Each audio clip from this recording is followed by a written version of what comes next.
Hello, hello, hello. Can we confirm or deny if our mic is messed up or not? Took me long enough. Relax, relax.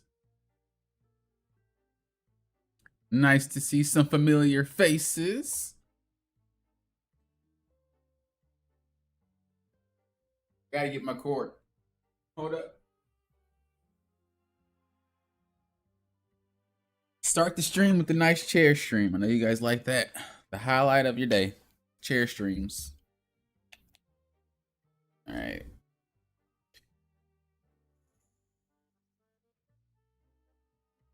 Look, you had to get a taste of the chair stream.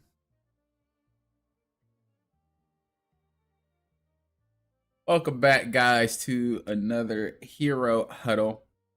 Great to see you guys. If you guys are new, what it do? If you guys don't know how this works, we take a look at replays. If you guys have any replays you want me to look at, it does not need to be paid. Check out my Discord. We have a free replay channel there. It'll be wiped every single season because obviously I can't revisit them every season.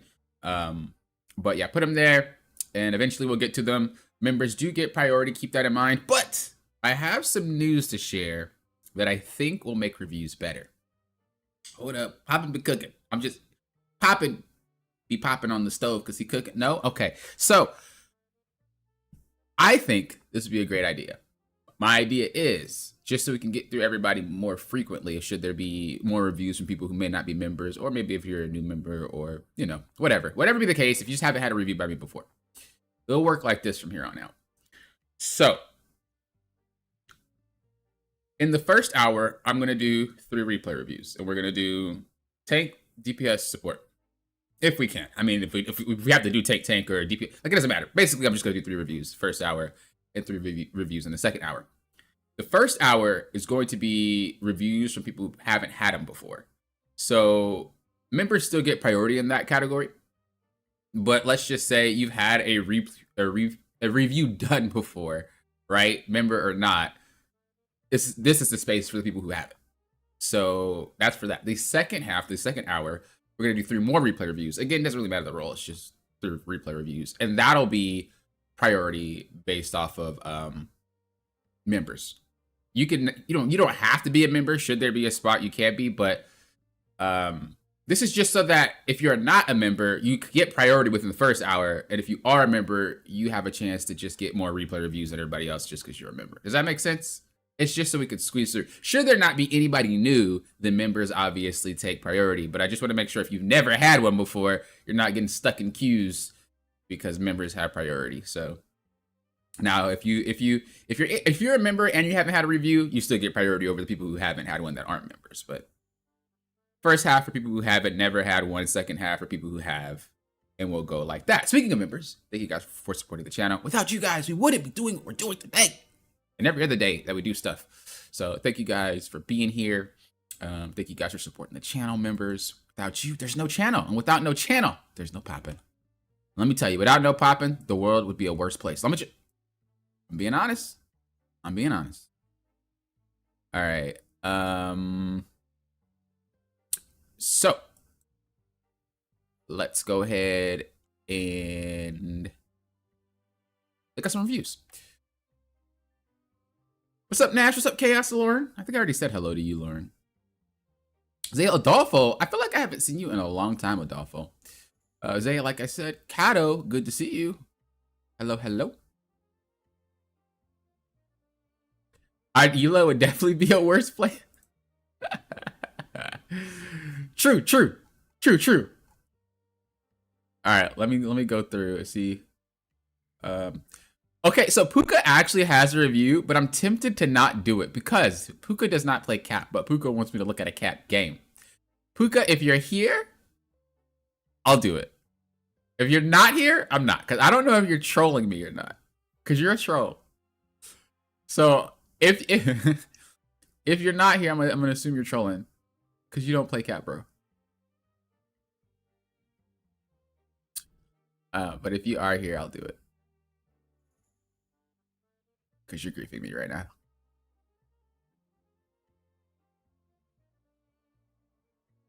I mean, it's a valid question because it says I want to this is what it says. It's very short. It says this. It says, where is it? It says just cap mechanics. Short, quick play match, seeing how cap moves. Now, valid, valid, but like I know he doesn't play cap, so you're trolling me. It's like for what though? For what though? But if he stops in here, I'll give him the benefit of the doubt and I'll do it anyway. That's a special privilege for Puka for today. Let me go ahead and show my Discord so we can look at the reviews here.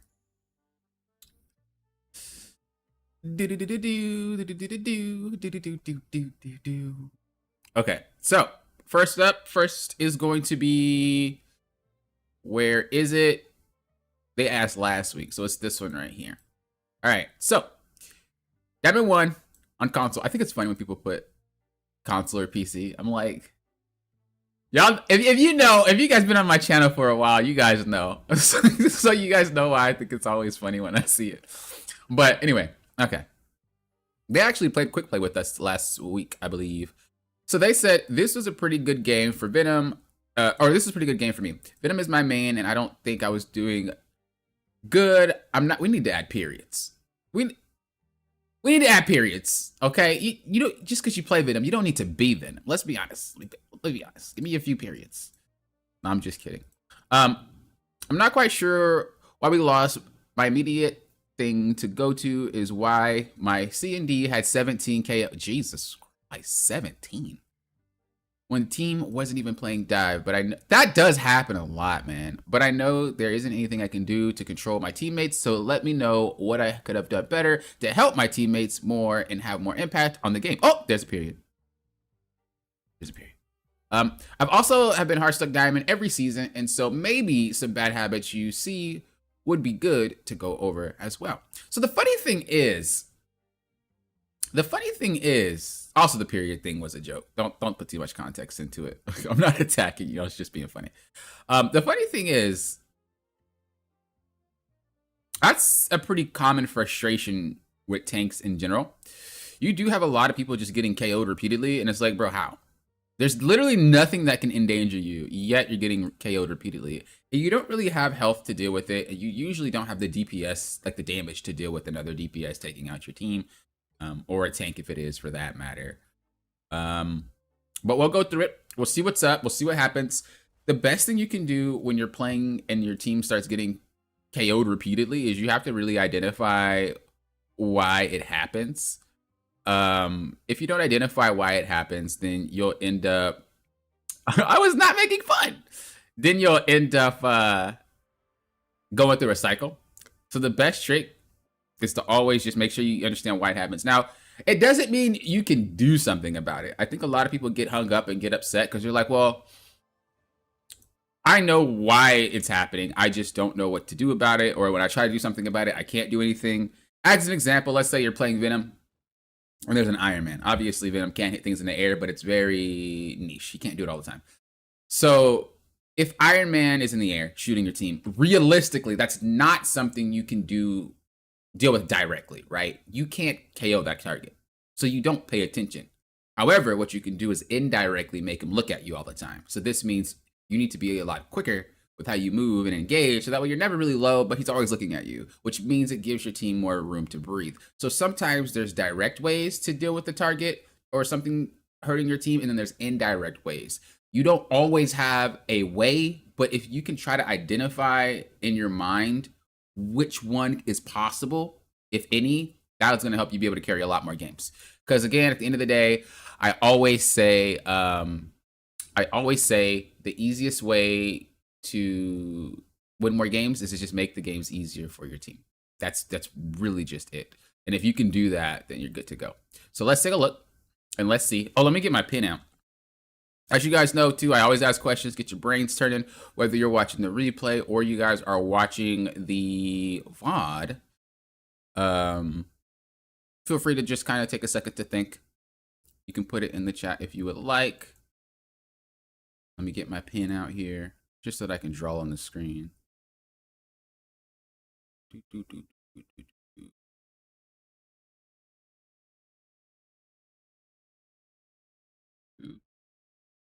So Venom was actually a character that I played a lot.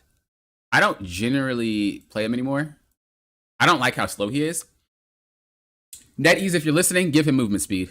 Reduce whatever you need to do, but let this guy just walk on the ground faster, and we're going to be golden. But just how he is now, I don't like how slow he is. So I don't play him anymore. But I played a ton of this character. Like a ton of this character.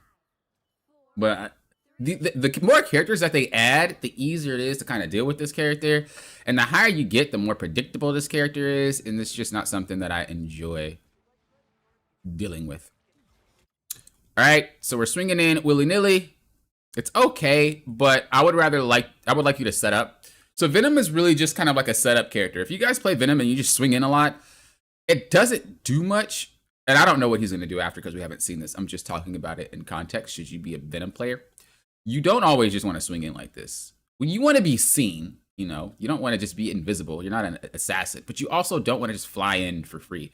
You want to get to spots that allow you to perch up, and then you just want to slam on them when you can. You're an opportunist. You're not necessarily just like a Captain America or a Hulk or a Thing. That's not really what you do. You have to wait a little bit before you can go. Sometimes you can play the little hit fast move, but it really is dependent. The thing is, Venom is just so big and slow. You take a lot of damage and you burn your cooldowns super easily. And it just takes forever to have them. So he is doing exactly what I said, which is good. Like I said, I didn't know what he was going to do. I just wanted to mention that just in case. You perch up, try to get a spot. You go in. I don't like this, though. So if you're a dive tank player, and I'm talking about a straight up dive tank, not something like Cap where you can go in and just run around and have fun. Like a character that's committed, even if you're a dive DPS player, a character that's committed. When you dive, you have to make sure that you are diving at a time that makes sense for your team. So when your team is actively doing something, that's where you need to dive. If they're not doing anything, you would want to wait. So although he's getting all this attention, which is fine, his team isn't really taking advantage of it yet because they're not really positioning aggressively, right?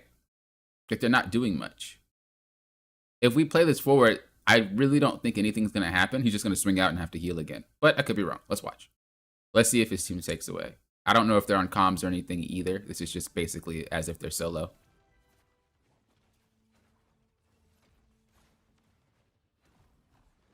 So you see my point? You see my point? This is why timing is important. It doesn't even matter what rank you're in. You could be bronze. You could be one above all. Like timing is important because you're reliant on you're cooldown based. If you are a cooldown based hero, most heroes are. But things like Cap or the Hulk, they could kind of get away with it a little bit, but they still do have cooldowns. But Venom is just like cooldown restricted, period. He can't play the game without his cooldowns. And so when you do things like this, you're taking yourself out of the game. Now, the bad part is, let's just actually put this on the screen. So I'm going to list everything that's bad when you do this, okay? Or everything that hurts your team. Remember, the goal of the game to carry your team is always to do what? Make the game easier for your team. So here's what happens when you screw up a dive. You're making your team 5v6. You're out of the game till you heal. You're out of the game until cooldowns. You're out of the game until fight phase. I'm just gonna put. Okay, I'm gonna try to type it out, see if it fits. Fight phase resets. All right, when we're talking about fight phase, we're talking about pre-fight, or no, setup, pre-fight, full fight, and then straight up cleanup. Those are the 4 phases that we generally play around. That's happening, and then you're also making it so that your healers panic. Believe it or not, your healers want to heal you. I mean, we know when we play tanks, sometimes I feel like your healers are buns and they just don't want to heal you or anything. They want to heal you, bro. But it's hard to do it when you're doing things like that. Not only are you 3 miles away, but you also make it so that if they have to heal you, you have to figure out a way to get back to them without getting KO'd, or they have to figure out a way to get to you without getting KO'd. And if you are not in the, let me just say, like,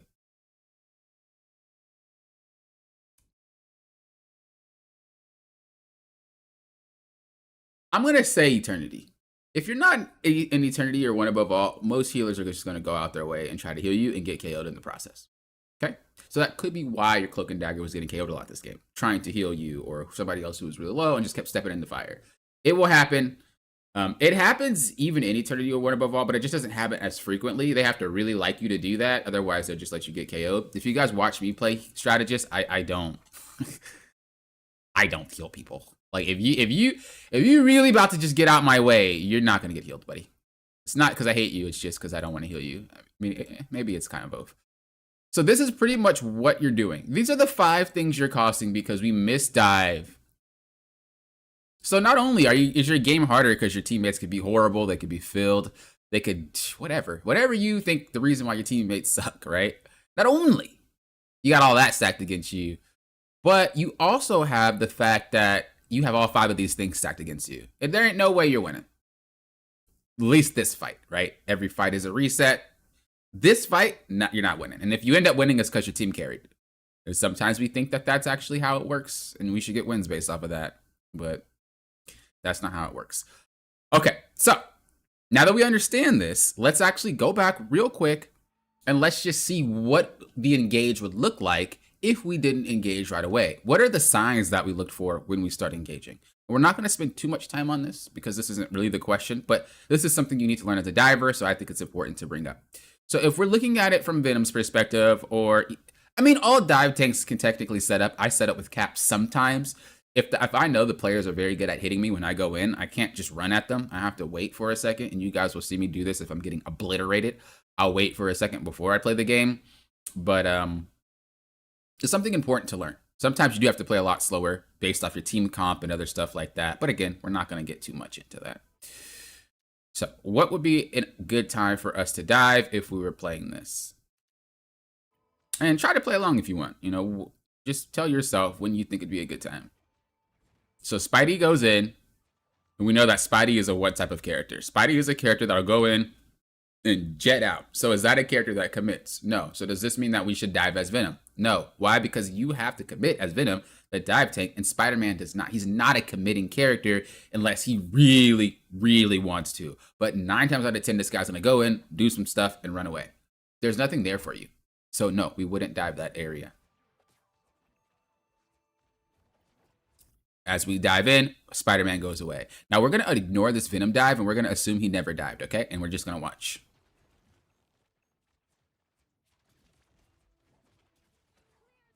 Still, nothing's happening, right? Look at our team comp.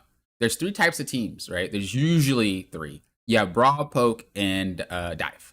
Our team is a mix mash of a lot of things, but generally it's a Poke comp, which means Poke is very slow. Poke is very deliberate. It is not something that just goes instantly. So again, we're already playing into a comp that just doesn't really match how we play anyway, and we're playing incorrectly in general in terms of our timing for dives. We would still wait. We would still wait. Nothing's happening, right? We would still wait. We would still wait. We would still wait. We wouldn't really do anything. We just still wouldn't do anything because nothing's really here. Now, if you want, again, you could play the tap Venom where you just go in and just fly away to distract. But there's not really anything happening right now. You would just run on the wall, or you would just be a presence, right? You wouldn't fight, but you would maybe come down, slam, and just run on the wall and just be stupid. You're waiting for something so that you can fully commit to a fight and start winning. Bam! That would be it right there. Look how low the Hulk is. If you slam this dude right now, he gets KO'd, or if you continue to fight, I wish you were more HP before this happened, but if you would have if you paid attention to him and then went, you would have more HP to work with, and they'd be looking at you for a lot longer, and you guys would be able to play the game a lot more. This would be your time to go, right? Poke is very strong when it can get people low. As they get low, it's your time to go. You don't really need to engage because Poke doesn't need you to do anything. Unless it's like Hawkeye or a Sniper, like something like that, hella, where it's like if they look at you, it's very advantageous. But for the most part, your team doesn't really have anything like that. So look, you're back sitting doing nothing. Why? Because timing. So I'm not going to continue to stop at this same exact thing because this is going to be a repeat pattern in your playstyle, but this is why you're having a hard time getting out of Diamond, because I don't really like going through Grandmaster every season because Grandmaster players are very egotistical and they think that they're amazing when they're not. But there are some specifics that they do that do outshine the rest of the ranks below them. And this is something, right? Understanding when you need to dive is one of the major core parts of playing the role and the character associated with it. So in order for you to really get to Grandmaster, you're going to have to fine tune this. And the easiest way is just work on your timing.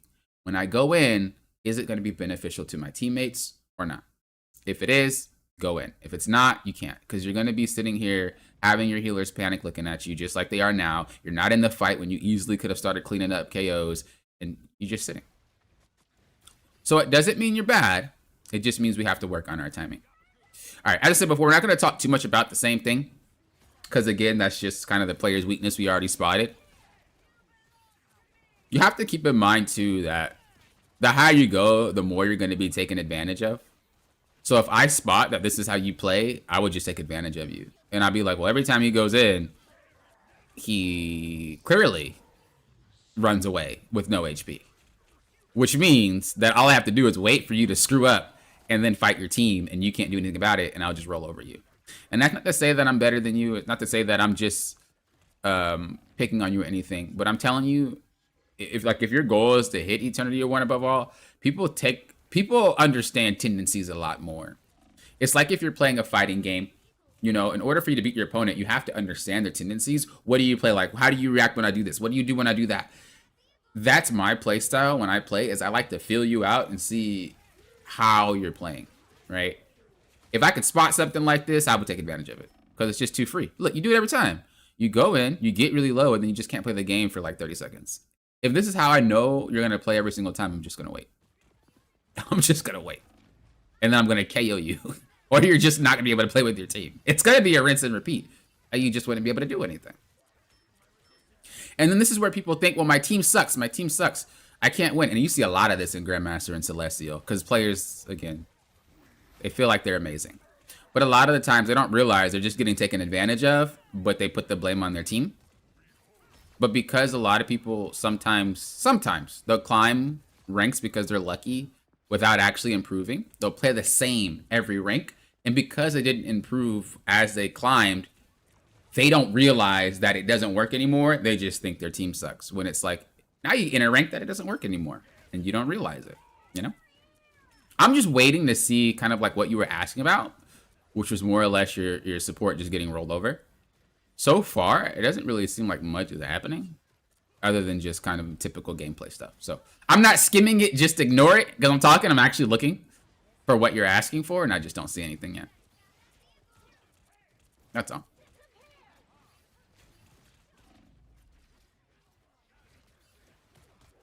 You can see my controller settings.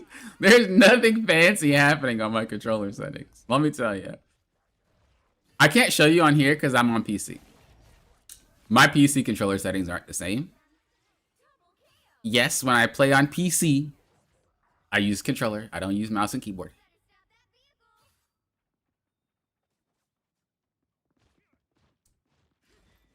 Oh, what's up, Millie? Hello, hello. Good to see you. Cameron, hello.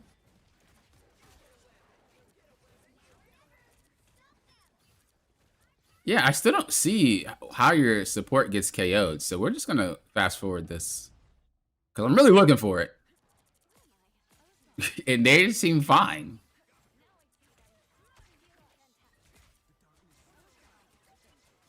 Oh, is it Namor? It's like the only thing I can think of. So, like, just to recap, so far the only thing that I would improve on with your gameplay is specifically, until I see the cloak and dagger situation that you're talking about, specifically is your timing. You're going and doing things like you're playing a solo game, and you're not really thinking about your team that often. You do sometimes, like kind of like right there, you waited for a second. But the majority of your gameplay, especially on attack, is just go, go, go, go, go, go, go, without thinking about, well, my healers, my other tank, my off tank, my DPS, you know, stuff like that. Yeah, you're much more patient on defense than you are attack. That's how it is sometimes, though. Typically, oh, they got an auto and magic. Now I can see why you.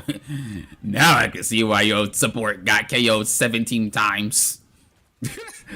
Ban that character. That's the only way you win. I'm telling you right now. Slate with the 3 months. Hey, sorry about my recent crash out. Everybody crashes out, including myself. I get very tilted. Still suspicious matchmaking. But anyway, I canceled membership, but now I can undo it. That's fine. That's okay. I don't know if I can cancel it for you.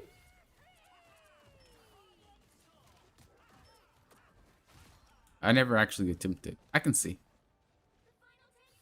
But yeah, don't worry about it. I think it's important to take breaks. Like if you really, because there's a lot of people in my Discord or in my comments as well that kind of say the same thing. And not everybody can make it to the top ranks, right? Like peaking is something that happens in every competitive type of deal. It's not just Marvel. Doesn't matter what game you're in. Doesn't matter if it's real life or not. People peak. And if you don't know that you're peaking and you don't know really, you have to humble yourself or you have to accept it. Like, I'm not as good as I think I am. I need to figure out why I'm not winning. And that's something that's a really hard pill for a lot of players who are in Grandmaster and Celestial to swallow. But that's like the only way you're going to get to Eternity or One Above All. Generally speaking, the pill is a lot harder to swallow at those ranks because there's not a lot of obvious things that you need to work on. You know, the higher you get, the harder it is to tell what you need to work on. The lower you are, the easier it is because you're just doing so much that makes your games harder. And they have an Iron Fist? Oh, God. I haven't seen them get KO'd 17 times. Oh, they are getting KO'd now. Okay, let me see. But yeah, take breaks if you feel like you're not having a good time. It's very, very important.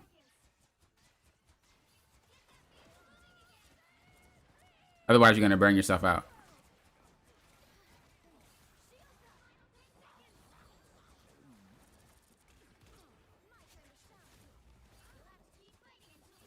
I don't really think that she's doing anything wrong. She's just getting KO'd, no? I mean, this is why I look at my replays.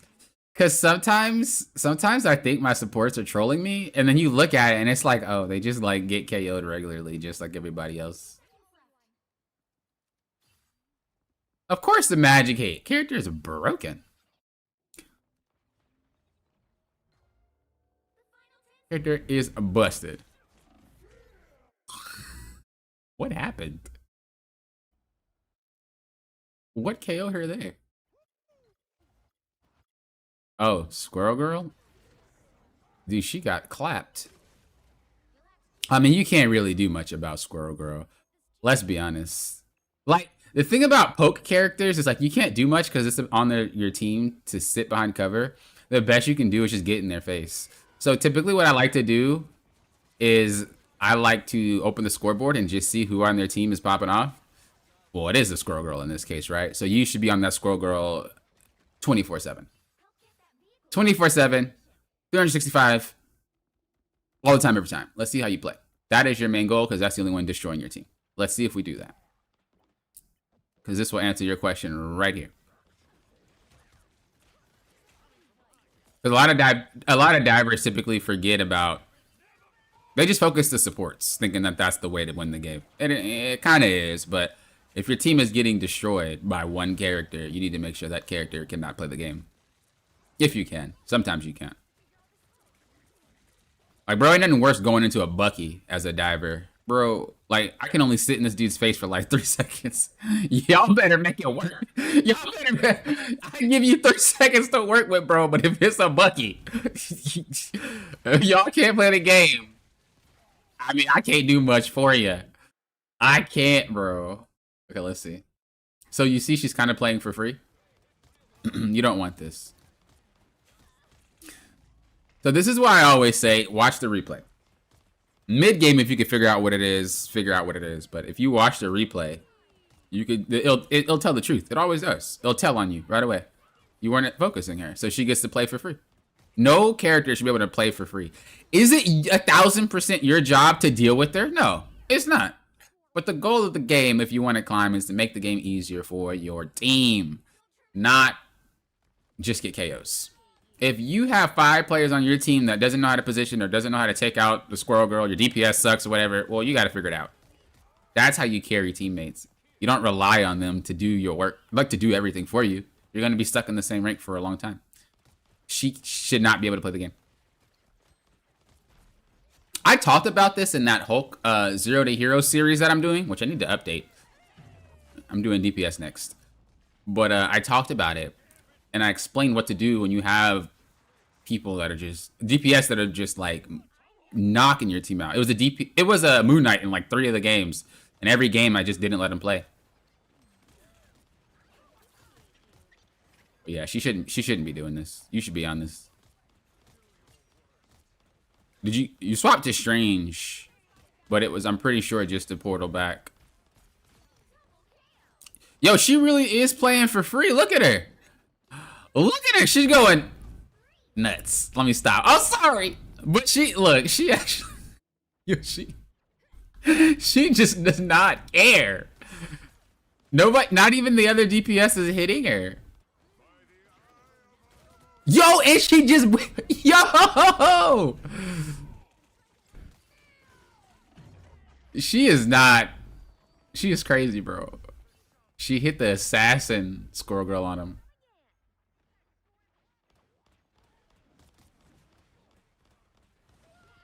Like, even here, I know you're playing Strange. What you do is you block her acorns. So if you're playing a non-diver, what you gotta do is, if you're playing Mag, you have to focus her as soon as possible.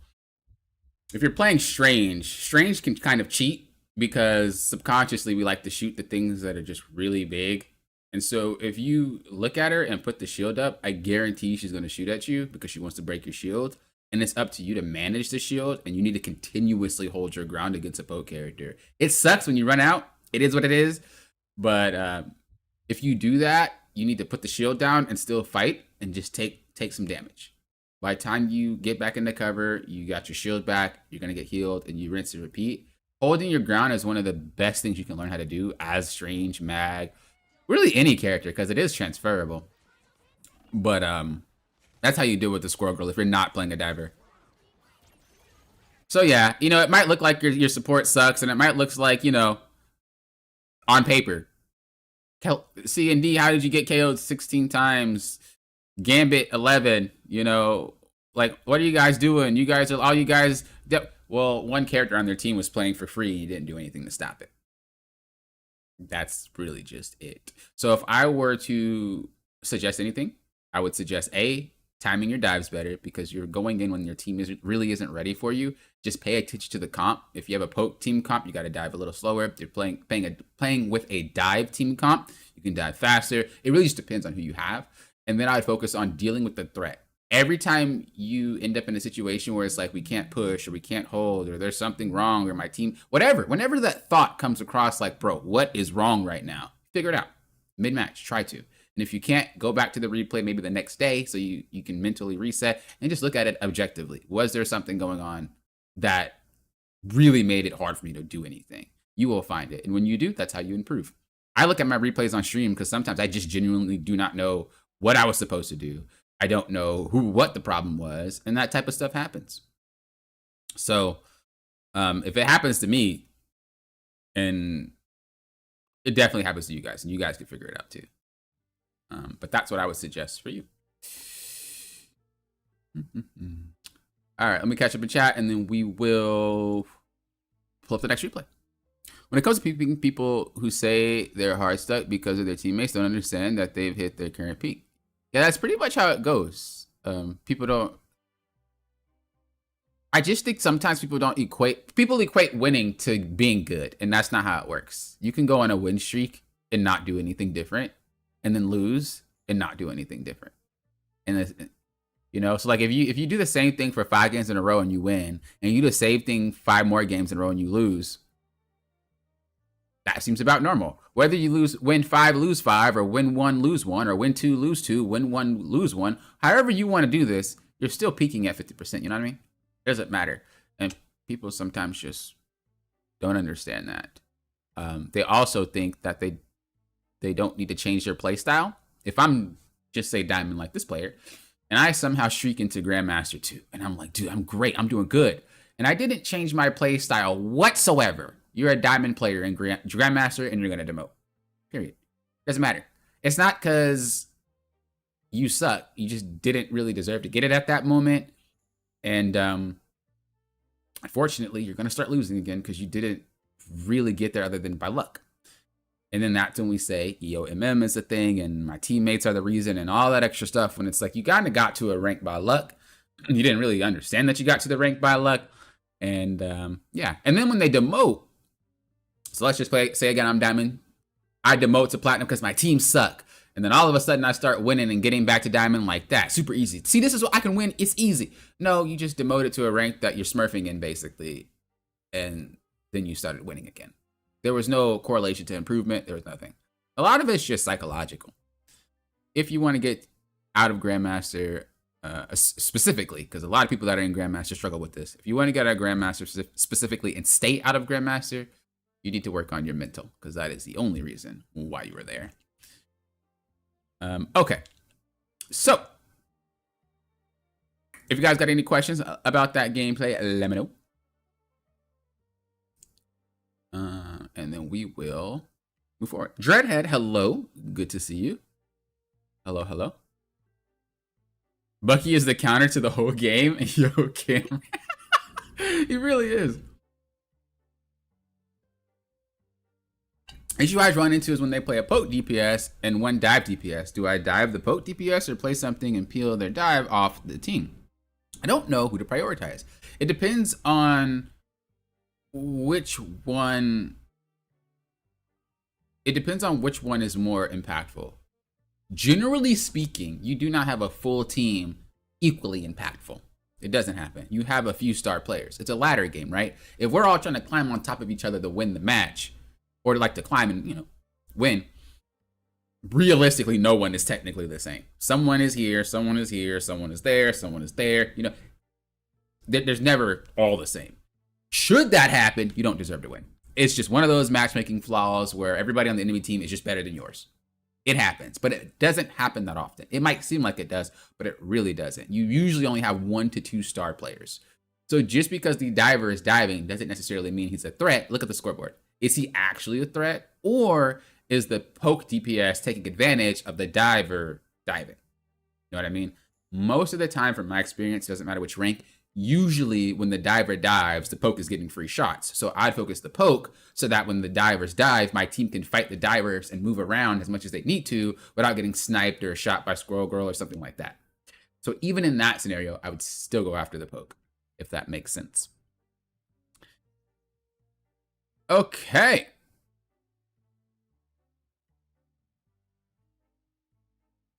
Next we have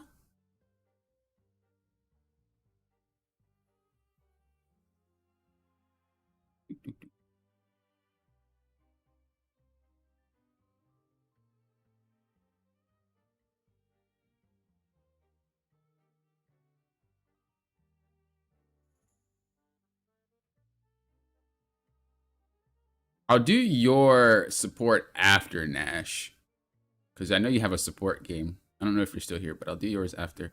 Oh, I was supposed to do Murray. Where is he at? Is he a tank? If he's a tank, I'll do his after the other 2, just so we can do a support or DPS and support. But I do remember I was supposed to do his. Where is he? Am I trolling? In the Discord, the name is Murray, bro. Swear.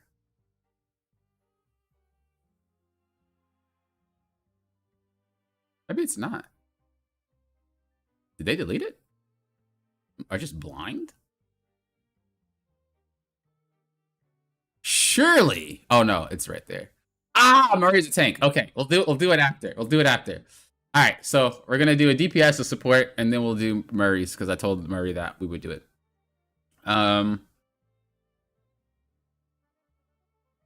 Okay. Chaos, I thought you had a DPS one. You did, but did I go over that one already?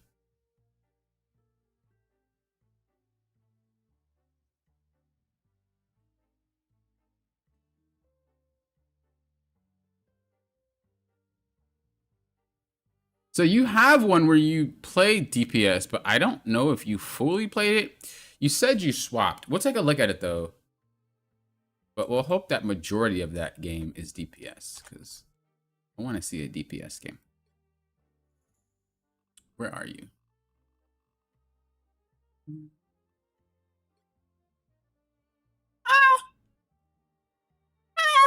I would assume a majority of it's DPS. You have 14k damage. Okay, so we're gonna share the screen.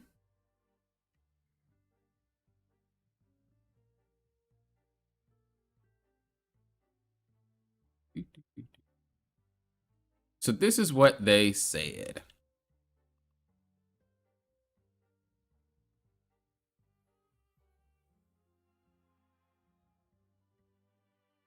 Where is it? Am I trolling? Bro, I'm just like all discombobulated here. Where is my... What is happening? Is this it? Okay, Jesus Christ. All right, this is what they said. In this match, I played DPS.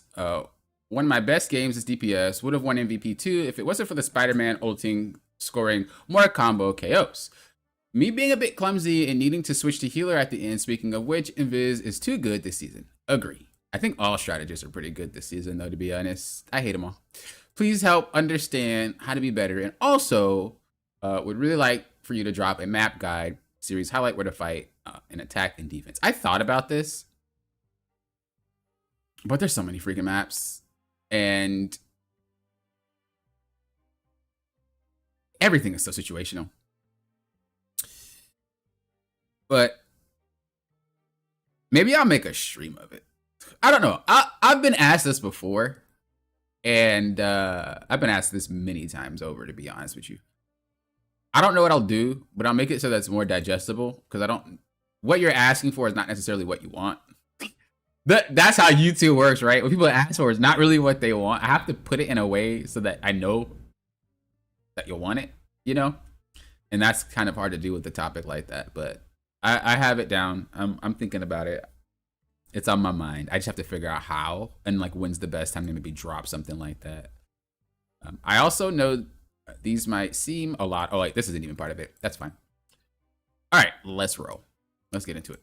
And yeah, they are a lot. You posted like 82 replay reviews, but don't trip.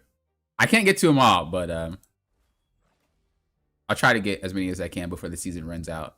And that goes for anybody. Don't feel like you can't post more than one, or don't feel like you can't post, fill it up. I don't care. It's not like I'm going to do all of them at once. But feel free to put any game you got questions on, whatever. It'll sit until the end of the season. Please don't feel like you can't post. Obviously, be a little considerate, but don't feel like you can't post as much as you need help with. Like, make the games make sense. Don't just post the post. Be like, hey, Pop, I lost this game. I don't know why. It's really generic. If you guys are going to post a lot of replays, and I'm not talking about you, Chaos, but in general, anybody. If you guys are going to post replays, and you're going to post a lot of them, just really make sure the descriptions is descriptive for me so that I can understand what's up. Because very vague ones, like I lost, and I don't really know why. And if you post one, that's fine. Because it's like, well, that makes sense. But if you post like 10 of I lost and I don't know why, it's very time consuming to figure it out for you, and to do that repeatedly is a lot, and it's just not considerate. This is something that members are making happen, and and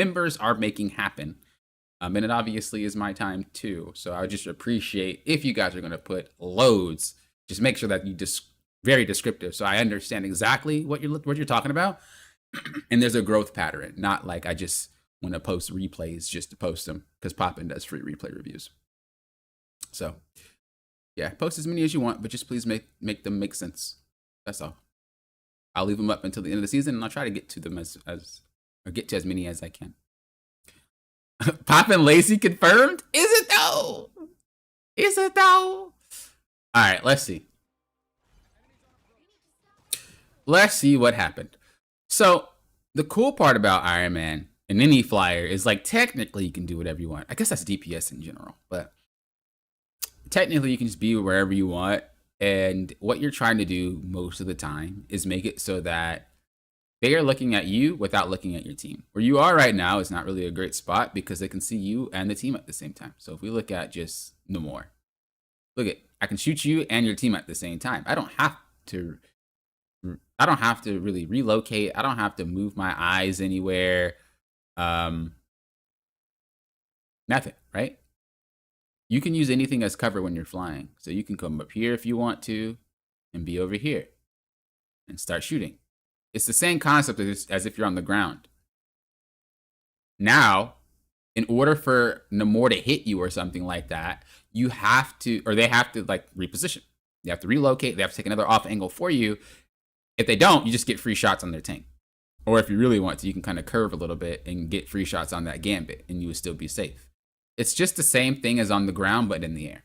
This is typically how you play flyers. Storm is a little bit different based off how she works, but the rest of them are pretty similar.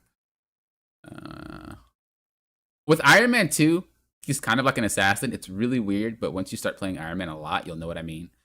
And he can straight up assassinate, but you just have to know when. He's like a dive. He's weird. He's like a dive flyer, but a poke flyer. When you get really good at them, you'll start like dominating matches when you learn how to do it. It was something that I had to learn, and I remember I was playing, and I threw so many games trying to figure this out. But once I figured it out, I was like, this character is just ridiculously OP. Here, just use your laser. 9 times out of 10, your laser is 1,000 times better if they're right in front of you, period. So, again, you don't want to be where you can be hit with your entire team. You're not doing anything wrong per se, but you can carry a lot more games just by making them turn their camera. That's all. So go here and get free shots. They're going to have to look at you. So if we go to Namor again, they're going to have to look at you,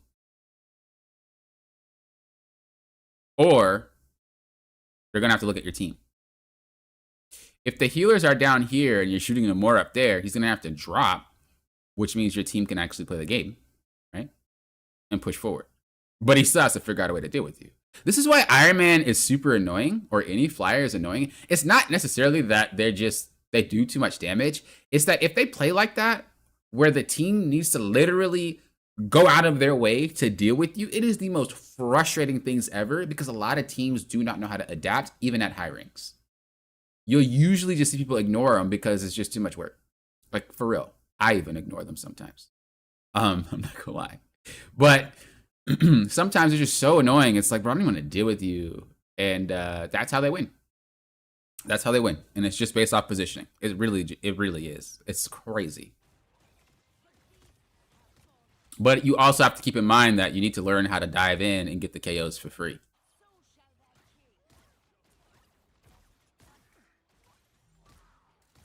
Okay, that's perfect. That's perfect. I like this. I like this. So your goal as a DPS, obviously, is to get KOs. We know this, but move players out the way. Basically, make them. I'll just say that. Force players to reposition, right? Or force players to look at you. Either or is perfectly fine, to be honest. I don't really care which one you do as a DPS. Just make something happen, Captain. But for the most part, you want them to move, or you want them to have to look at you. In this scenario, Moon Knight is not really in a great spot, but he's trying to do something. And if he's able to do it for free, he's going to obliterate your entire team. Knowing this, shooting him here backs him up. He has to reposition, and the only way you reposition in an area like this is having to go all the way around this way or all the way around that way. You're making him not be a part of the fight for a long time, and all you did was shoot him. That easy. You also realize you're doing what I'm saying that you should be doing without realizing it. You're using cover, so they can't shoot you. You're off angling, so that way you can fight without being shot. And on top of that, you're able to actually get the KOs off if he decides to stay, because there's no healers. Like, everything that I just said, you're doing on accident. And so if you can do this every time consistently, you will start seeing gains like no other. And that's all ranked climbing is. Rank climbing is just all about consistency, really. Are you doing what you should be doing every game, regardless of win or loss? If it's yes, you'll probably win more than you lose. If it's no, you're going to get destroyed. So you did your job right there, right? Again, stop. You're done. He's out. You make it so he has to run around. You make it so that he's out the fight. Good job. Stop. Move somewhere else. This is what we're going to be talking about, which is target priority. At this moment, he's not a threat. At this moment, he's not causing anyone, he's not causing the cart to stall. He's not making it so your backline can't play. He's not making it so your tanks can't play. So why are we wasting resources on a guy like that? It just doesn't make sense. We would need to focus on what's happening back here. If you were, look at the KO that you would get for free. If this guy survives, oh my lord! If both these people survive, it's your fault. This right here is a wipe. I'm gonna be really mad. I'm gonna be mad. They better not survive. Oh my god. Okay, you got her. But you see, you only got her because she happened to walk right in front of your sight line. This is the difference between someone who is coasting and someone who is climbing. That is an opportunity that you got because it just happened to appear. You need to get opportunities, like you need to force them. You need to spot them and go for them and get them. Not, well, I'll play how I play, and if they happen to give me the opportunity, I'll take it. You're going to make it so that your climb is very slow, or you're going to end up getting stuck in a rank that you might peak in, because now we're just waiting for opportunities to knock rather than forcing it down ourselves. Because you did a good job with the Moon Knight. We just stayed on him for too long. American, hello. Dreadhead finally got Diamond. Jesus, okay, congrats. I see you.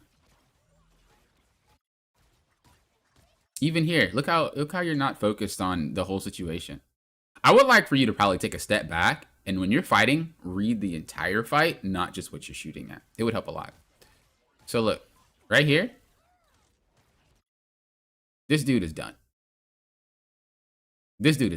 What I would like to see you do is just fly over here for a second and laser this guy when he drops.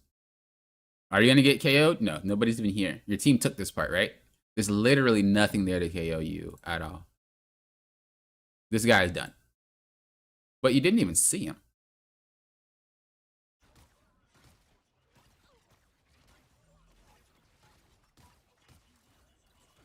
You still aren't looking at him. Look at that. Okay, so ask yourself, Chaos. Real question. Because these are the type of things you need to ask yourself if you guys are actually trying to climb. Okay? Ask yourself right now, in this given situation, do you think you deserve to climb? Like, is this serviceable, or is this actually just like, I deserve to climb? I can answer that.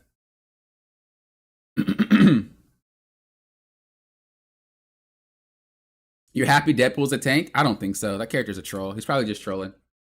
I'm pretty sure he's going to eventually go to strategist. And then we're just not going to know. I'm going to assume he's a DPS, though. But I think he's just trolling. Yeah, he doesn't... I don't know. He's trolled so much. But yeah, Chaos. No, at the moment, you don't deserve to climb. Why? Because we're not really doing anything special. Here's a little fun fact, and it's kind of toxic, but here's a little way to tell if you guys deserve to climb. Okay, you guys ready? Here's the secret sauce. Here's the secret sauce from Poppin' Often. Get your notepads out.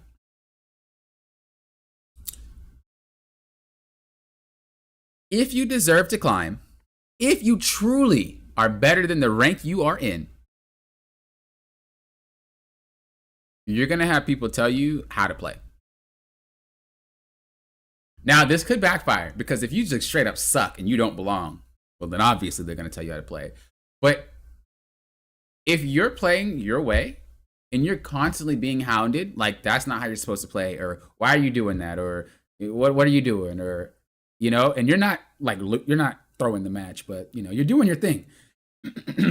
Excuse me. That's how you know you deserve to climb.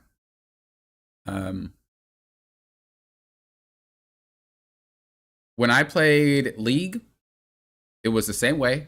When I played, what was the other game? Gears of War, it was the same way. I coached League, but I played pro for Gears of War. And then Marvel Rivals is the same way.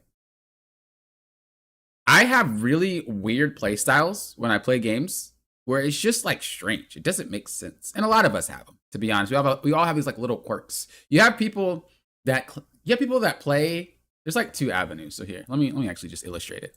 So generally speaking, this is what you have. You have two types of players. You have the players that we'll just call them the norm.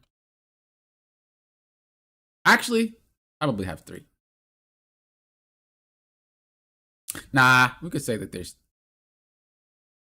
Nah, we'll say three. So there's three. Here we go.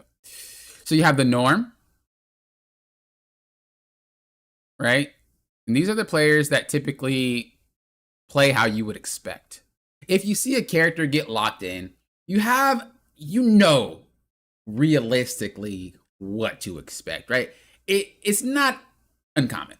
If I tell you guys how Rocket's supposed to play, what are you guys gonna say? Well, most of the time he just kind of sits and fires orbs. If I tell you how Hella's gonna play, what are you gonna say? Well, most of the time she'll usually just kind of take angles and she just throws snipes at her team, and right? You get the idea. It's like it's normal. It's how they're supposed to play. Then you have like trying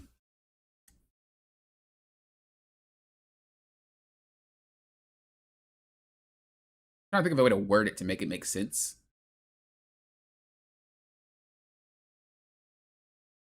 What can I say? Then you have we'll call it the I have to. You'll see a lot of these people, a lot of them. So the I have to players are the type that thinks they have to play a specific way in order to play the match, right?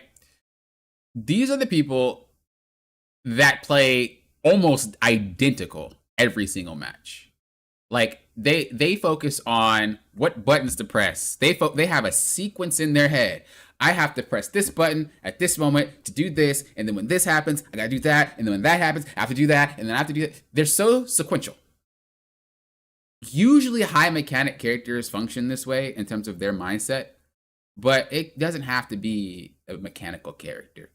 It can easily just be anybody who's in that mindset of like, well, I watch this creator, or I watch this streamer, or I watch this pro player, or I watch this guy, and I have to do it exactly like this. Otherwise, I can't play the game. Those are the I have to players. Okay? They don't understand or comprehend the dynamic of what if scenarios. They only know how they know, and if it doesn't work, we lose. That type of people, or those type of players, right? Then you have I'm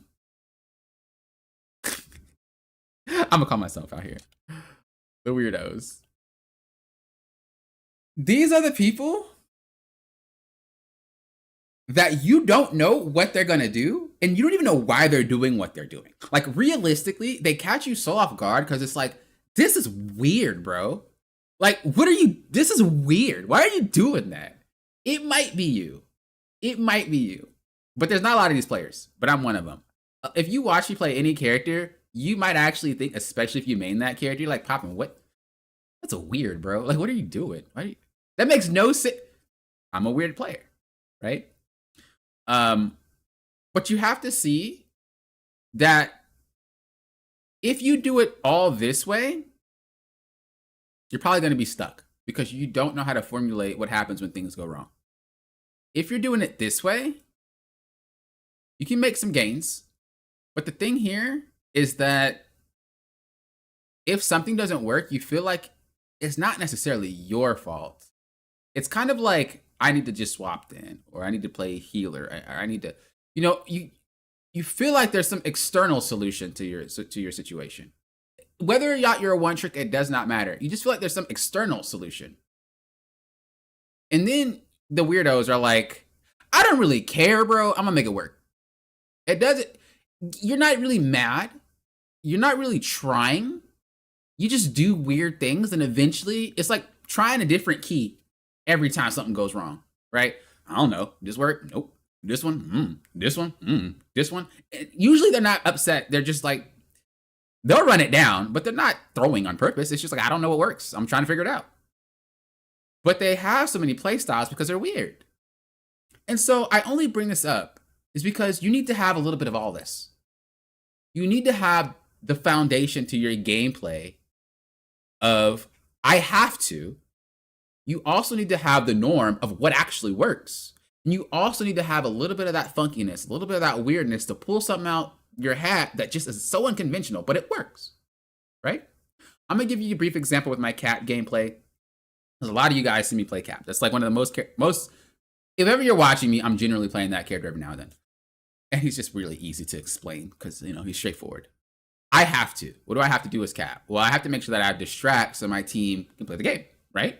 I have to make sure that if I go in, I'm not taking a substantial amount of damage, and I need to make sure that I time it properly. Cool. What happens if that doesn't work? Well, I have the other things to fall back on, right? The normal. Well, I know that I have to do this, but what is the normal of Cap? Well, generally, you dive the healers, right? Generally, he's just going to go for the healers, and you look at and everybody turns around, looks at him. So you know you have to play the dive a certain way, but you also know the normal way to play Cap, or any diver really, is just to go for the healers, generally speaking. Now, here's where the weirdo part comes in. What happens if they're peeled off? What happens if you do no damage? What are you going to do then? That's where the weirdness comes in. So let's say that I'm playing Cap. There's an Iron Man in the sky, right? I have a little bit of weirdness in me. I'm like, you know what? I can't hit you, and you're annoying me. And the healers also, I can't KO the healers. But if I run around you, you're going to look at me. I'm not technically taking out a healer, per se. But I'm taking out a DPS from the fight, and they don't even realize it. So that Iron Man is like, this Cap is stupid, bro. What is he doing? I'm lasering him, bro. Half HP, you look stupid. Get out of here. He comes back. Laser, half HP, you stupid. Get out of here. The whole entire time, I'm like, bro, you're not even playing the team fight right now. You're about to lose, right? You need all of them. Because this is how you succeed. You can't do all of weird because it's not going to work. You can't do all the I have to because you're going to run into problems. And you can't be norm because you're never going to climb. You're just going to be stuck in the same spot. You need it all because this is the type of stuff that helps you be way more flexible. I know that was probably an over explanation of what your playstyle generally needs to be. But if you can understand which type of player you typically are, and if you're stuck, like, I mean, hard stuck, you feel like I'm going up and down, up and down, up and down, and it's been like a week, 2 weeks, 3 weeks, you got to figure out which one you are. You got to figure out which one you lack, and you have to figure out which one you need to strengthen. By the time you do that, you're going to start figuring out there's a lot more to you than you think there is, and it's a lot less black and white than you think it is. Right now, we're playing the norm. We're just chugging along, doing what Iron Man players are expected to do, right? Sit there, fire some shots, you know, typical Iron Man stuff. Based on what we talked about, this isn't something that is going to be able to climb ranks. This is something that will win if their team is good and lose if their team is bad. So how would you make this better? Well, what is the I have to Iron Man? Well, the I have to is to push them off of angles, is to poke out their healer so they have to move away, is to basically just be a nuisance so that they have to make sure that they're playing like out of the box. They have to make sure that they're uncomfortable all the time. If you can make them uncomfortable all the time, you're doing a great job because that's your goal. As a poke character, you just make people uncomfortable. They can't sit in the same spot. You make them have to play fancy feet with you the entire time. Now, how you straight up carry is you have to focus on the weird moments. And the weird moments is like, well, I can swing through, right?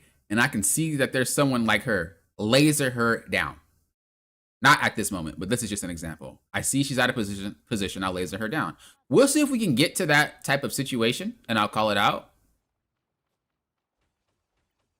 But let's see.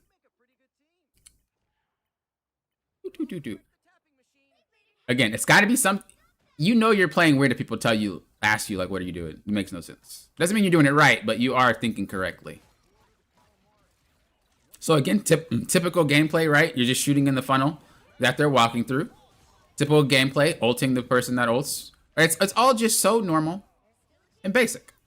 Not to say that you're a bad player or anything like that, because that's not what normal means. It means you're doing the correct thing. It's just nothing exceptionally amazing.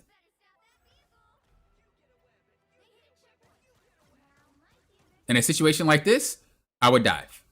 So instead of what you're doing, which is poking, I would jetpack over there as soon as possible, because in order for them to leave, they have to go this way. So if you jetpack here as soon as possible and laser them down as they walk, you're going to get 2 KOs for free. Let's keep watching.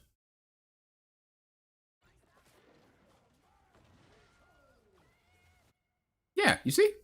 They wouldn't even be looking at you. You just be lasering them from here. KO, boom, next, KO, boom, next, KO, boom, next. The weird stuff that you just do not expect the character to do. But this is what happens when you get really good at the game. You know when to turn on that weirdness. So mostly what I would suggest, and I think we talked about this before, you play a lot of characters. Like, you play a lot of characters. I would suggest that you pick a few. Okay? If your goal really is to climb, if your goal really is, and I mean as fast as possible, you can't play everything. No one can. So you have to figure out what character you want to play, or what characters you want to play, and do that. If you're like, well, Poppin, I just really think that I need different characters for the situation. You know, I think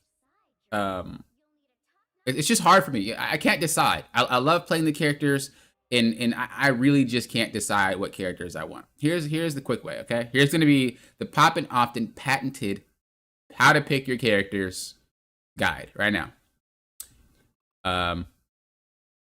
You know what? I never do it, but I should. I'm going to actually record this. I noticed that I give a lot of you guys great information. And I never, it's on stream, but I could literally make it a video if I just record when I say it. So that's what I'm gonna do. That's what I'm gonna do. I'm gonna record it. I'm gonna see what happens when I try to record at the same time I stream. Let's see. Welcome back, everyone, to Poppin' Often with Lofton. Today, we are gonna be doing something special. Right now, we're streaming. We stream every Saturday. We go over replay reviews. If you guys want free replay reviews, make sure you check it out. But we had a review today, and I was going to talk about how to pick your characters that you want to play. A lot of people sometimes fall into a trap where it's like, well, I don't really know what to play. I don't know the best characters to pick. I don't know, whether you look at tier lists, whether you just play for fun and pick the characters that you like. Sometimes your roster is a little bit too big. I'm not the guy that says you need to only play one character. Play one character and you'll climb, because that's not really how it works. Especially once you start climbing to higher ranks, it doesn't work like that. There's some characters that just do not work sometimes, and you need to have a backup. So I'm going to share with you how to make your roster functional. So you're never in a situation where you feel like, I can't actually play the game anymore. I have to swap roles. I have to do that. It works. Trust me. I do it every single time I climb an account. If you guys didn't know, I'm an Eternity / One Above All player. I've climbed both on console and PC. I've also climbed every single role separately. I play a lot. We know this, but I want to help you guys out. This is the only reason why I play a lot. So let's go. Let's do it. Let's see how it works. So if you are a tank player, what you need to do, and if you're a flex player, obviously this all applies to you. But just if you're like, I'm a tank main Poppin', I don't play that role, or I'm a DPS, whatever, doesn't matter. This is what you do. You have to figure out a character that is good at one thing and weak at another, and then you need to find a character that is good at what the other one was weak at, but weak at the other. Here's a prime example, and it's very easy for tanks, ironically. Let's just say, well, I love playing Cap. All right, dude, Cap is so fun. He's amazing. He's a great character. I love him. Cool. What is Cap's weakness, though? If you play a lot of this character, you would know straight off the bat what it is. If you don't play him, then obviously you wouldn't know, but you obviously play the characters you play, because it just wouldn't make sense if you're playing random characters every game. So Cap is very strong into being able to dive and run around. But what happens if he is lasered, right? Iron Man. Or what happens if Bucky's like spot on with shots? Hella, he gets obliterated before he can even play the game. You're going to have to think about what character offsets that guy's weakness, right? It's not necessarily about your team. Too many times players focus on, well, what character do I need for my team? What character do I need for my team? It's not really about that. It's what character do you need to play the game? Because if you can't play the game, you're not going to climb. So in Cap's case, I would say, well, if I can't ever get close without being exploded, I need something that can get close without being exploded, or I need a character that can just chill out and hang out.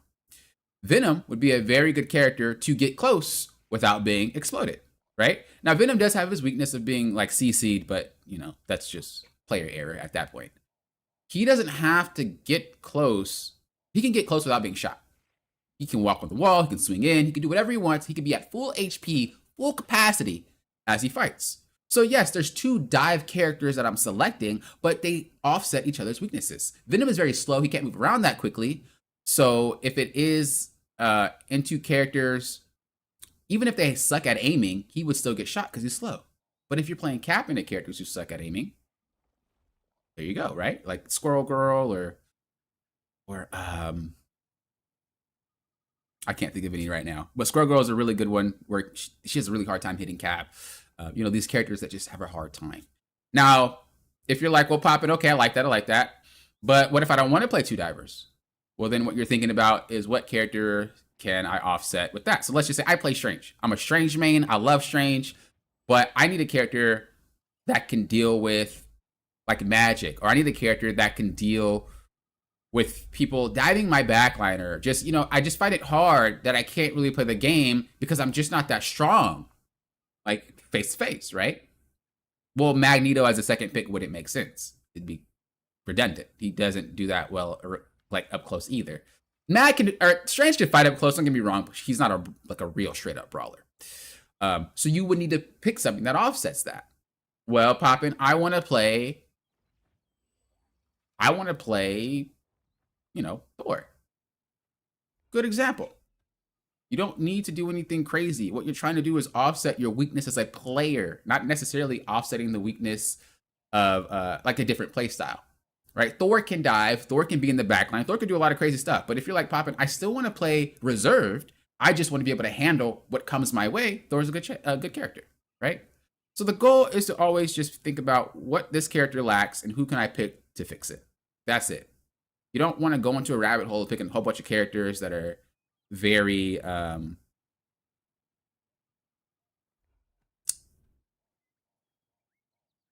one-dimensional and just weak on all fronts. Like if I played Cap and then I was like, okay, I'm gonna play Thing, and then okay, I'm gonna play like I don't know, like Thor. It's kind of like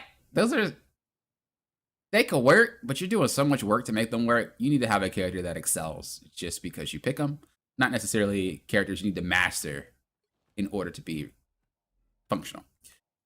So next, DPS. Same exact thing, right? But with DPS, it's a lot easier. You need something that can deal with flyers, obviously, and you would need something that can deal with like close range targets or things that jump on you, dive you. As an example, Hela is a great character because sometimes, depending on how good you are, she can do both, which means I can one-trick this character. This is what you call one-trick characters. Characters that excel at so many things can be one-trick characters, and even if it feels like they don't work, they work. She is one of them. Whether she's Dove, whether she is dealing with flyers, whatever, she has something for everybody. And so this character would be a good one-trick character, and you wouldn't necessarily need to reset. You wouldn't need to say, well, Poppin', I need another character. Or, well, Poppin', I need... you don't. You would just need to play better, right? But let's just say, well, Poppin', I love Black Panther. He's the best. Well, you would need something that needs to be able to handle flyers. It doesn't need to be Hela. It could be Spider-Man. It could be another flyer if you want to. It could be Star-Lord. It could be whatever. But you need to understand that I need to figure out a way to deal with whatever weakness my character has. If you feel like, well, I'm going into the back line and I can't get KOs because they keep healing each other, well, you need to play a character that is either really good at one-shotting, so it doesn't take a few seconds. Black Panther can one-shot, but they have to be low, right? He takes a few seconds to actually get the one-shot off if the healers are very competent. So you need to play something that can straight up one-shot, or you need to play something that can play a little bit slower. So if we're looking for one shot, it'd be Hawkeye, right? It'd be Magic. If you're looking for slower and you just want to be more sustained, it'd be something like Scarlet Witch or something like Namor. You know what I mean? So again, we're just trying to offset what problems we might run into. That's all we're trying to do. If I have a character that is good at this, but every time these characters are picked or every time these people play a certain way, well, if you ever feel like that, it's because it's true. Some characters just do not work sometimes, especially in high ranks. So you have to figure out a character that can fix that. What can I pick that will work if that is chosen? And then you're like, well, I will play into a flyer. Again, Panther explanation. I play Panther into a flyer. I play Spider-Man. And then guess what? The flyers are like, oh no. And they swap off. Well then, guess what you do? Go right back to Black Panther. Right? You're giving them an ultimatum. It's like, bro, you want to do it with my Spider-Man or you want to do it with my Black Panther? Pick one. Either way, I got something for you. That's how you always want it to feel. You always want it to feel like, if you think you can counter me, guess what? I got something to counter your counter. And it's just a game of that. If you think of it, it's kind of like a game of cards, right? Let's just assume we're playing like Uno, right? Well, I put down reverse. What you got? They're like, boom, I put down reverse. What you got? I got this wild. Bow, what you got? And they're like, ooh. They're going to do one or two things. Go back to what they just had and you get to go back to what you just had and we reset. Or they're going to pick some weird character that they don't know how to play to think that they counter you. But because you main your character, it's not a problem. You know what I mean? That's how you beat that. And then for healers are a little bit different because it's not necessarily about what you're weak at. It's more or less about what your team needs. So when it comes to healers, this is how I think of it. All this is just how I play, not necessarily what's fact or fiction. But how I play is that I look at healers as a sustained heal source, a burst heal source, or kind of like a mix of both. So as an example, if we look at Ultron, without a doubt, sustain. Sustain means that he'll constantly be healing you regardless. He'll constantly be healing you regardless. It does not matter what you do. There should be heals coming out from this guy repeatedly. That's how Ultron works. Rocket is pretty much the same, but he kind of has a little bit of burst at the same time, right? His orbs give you, I think, 75 HP on Connect. I think, something like that. And then it heals you over time, right? So, again, same thing. But if, let's just say, there's a Hawkeye, one shot, right? There's something that can just go straight through your heals. You need a character that can burst heal. If I get shot by Hawkeye and I go from like 250 HP to 10, you need a healer that can pop them back to 250 HP in a mere second, especially if there's divers, because they'll just dive and KO the target instantly. So then you think, well, maybe Luna, right? As soon as that happens, clap, boom, back to heal, or back to full. Think of Adam. As soon as that happened, boom, back to full, right? Think about Invisible Woman, back to full, boom. Gambit kind of can pull it off, give or take. Boom, back to full. Cloak and Dagger 2, boom, back to full. It's like, okay, so you have the sustain healers, you have the burst healers, you kind of have a mix. That's cool. But Poppin, what happens if I'm playing like Cloak and Dagger and I get dove and then I use everything, right? And then I don't have anything left and they dive me again. Then what do I do? Same concept. What's the problem? My cooldowns are way too high. What do I need to do? Find a character with lower cooldowns. Okay, it'd be Invisible Woman, right? Ultron. Well, more lower cooldowns or just like literally can fly or run away, right? Ultron's a good one. Gambit's a good one, right? Rocket's a good one. These characters that have low cooldowns so they can escape a little bit more often. And on top of that,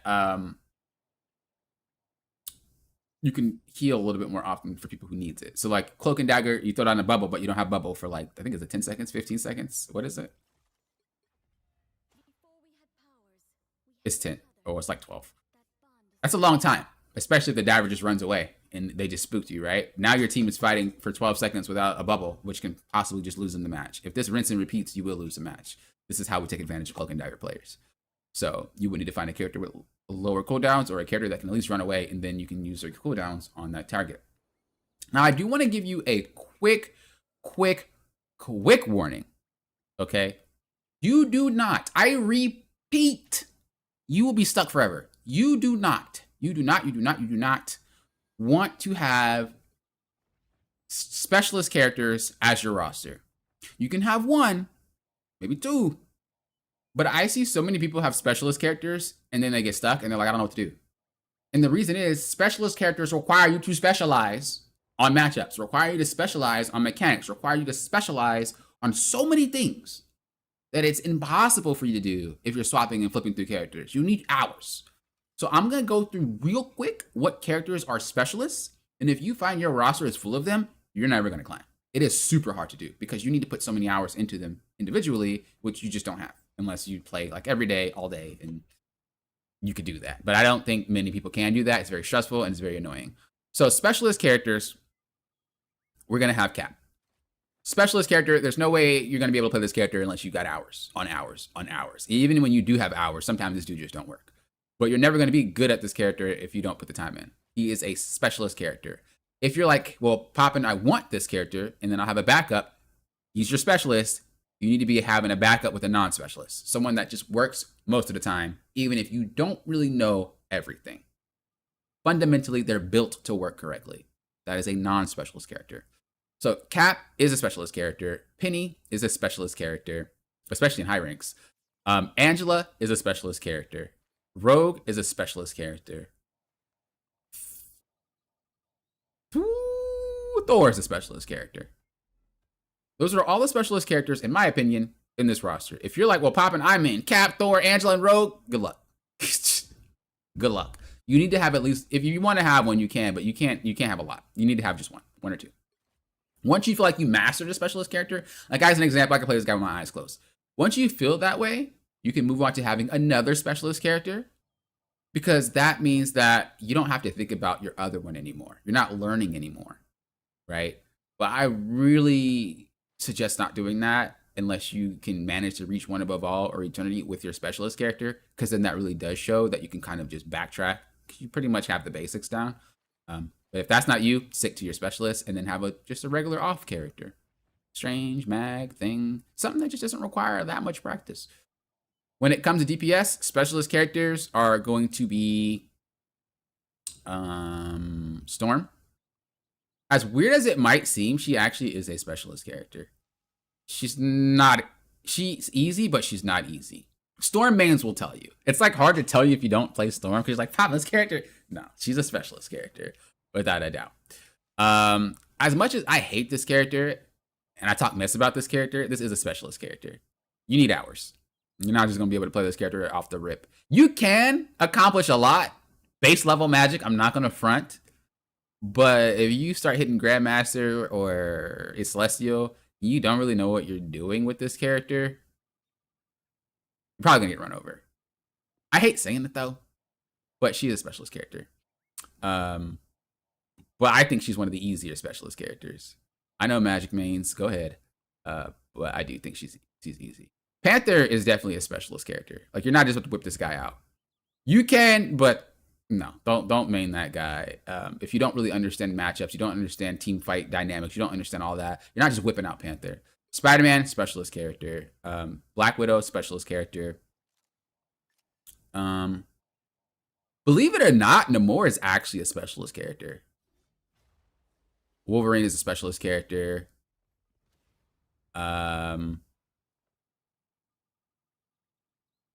Iron Fist is a specialist character. Daredevil. There's a lot of DPS that are specialist characters, bro. Jesus. I mean, I guess that's how DPS generally works, huh? Psylocke.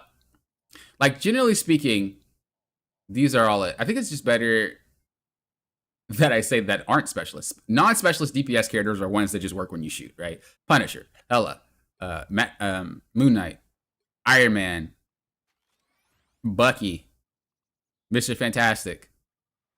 Right, they just work. Squirrel Girl, Scarlet Witch, Hawkeye is another one. They just work. If you can aim, you can job done.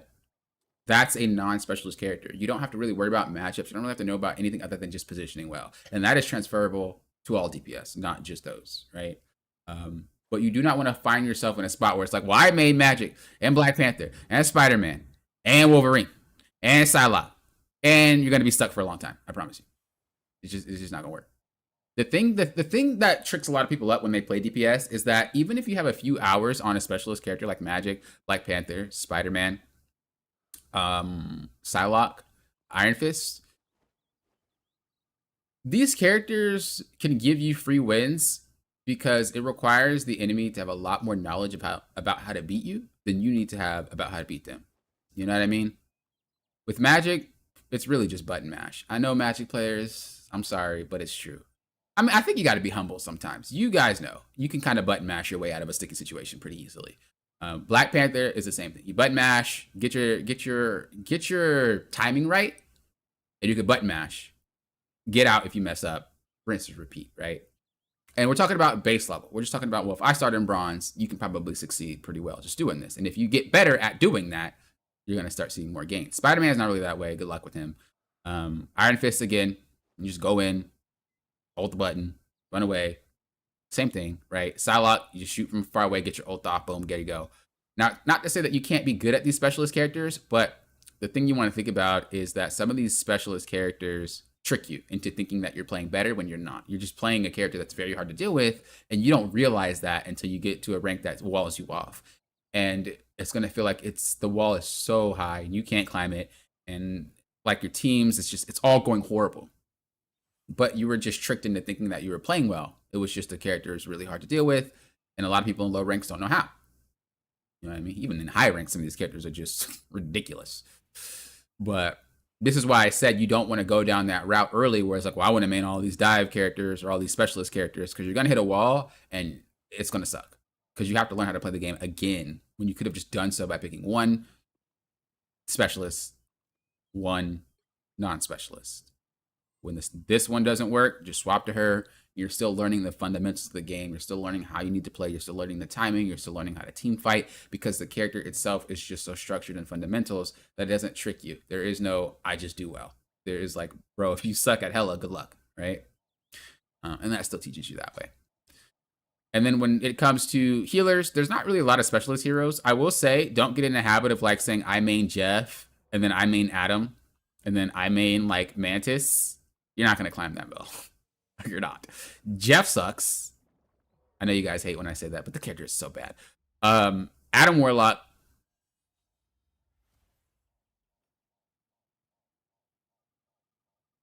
I don't want to say he sucks, but he sucks. And then Mantis, I actually really like this character.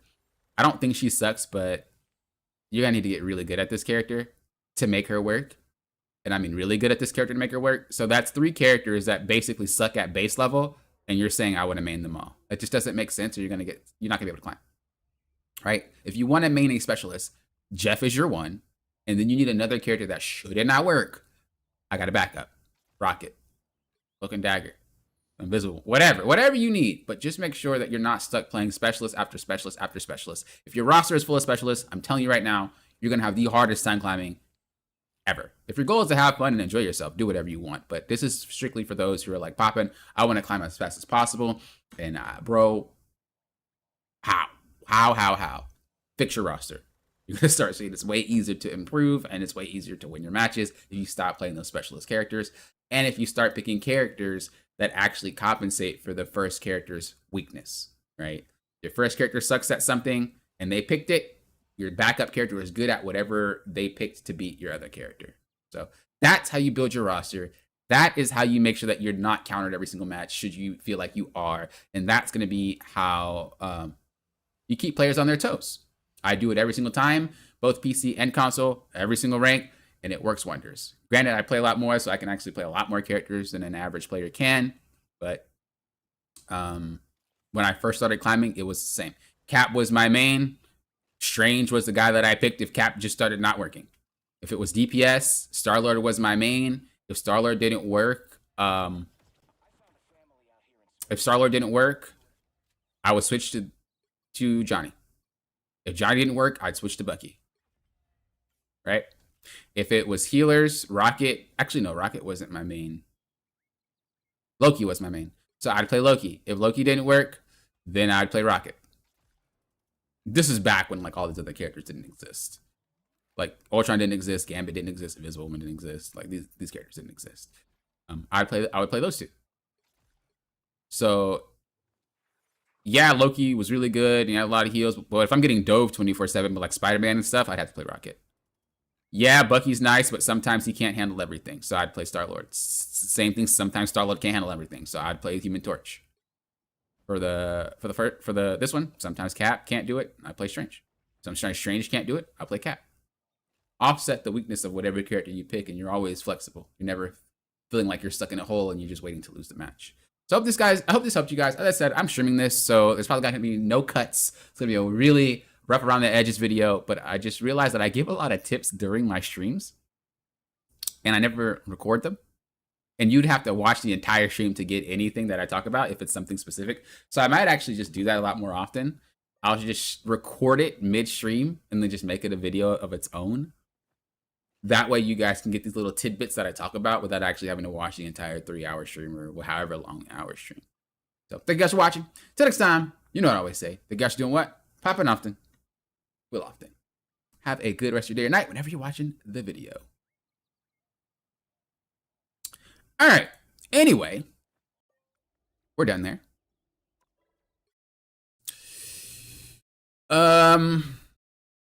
Blasphemy? I hate magic, bro. If people knew how to deal with magic more, I wouldn't mind. But they don't. So I hate her. Honestly, here's what I would do. I'd remove that stupid cooldown thing they gave her. I don't know who thought that one up. They need to be evaluated. No, I'm just kidding. About the evaluation. But I don't know who thought that up. That needs to be removed. And then they need to just lower her hitbox, bro. Or what they could do is reduce her damage. Or not damage, the conversion of overshield. And let her play the game for longer. If that's what they want to do. Okay. But you should not be able to one-shot and have tankiness like Mr. Fantastic. I don't see that making sense. Like, bro, no. That don't make sense. That don't make sense. All right.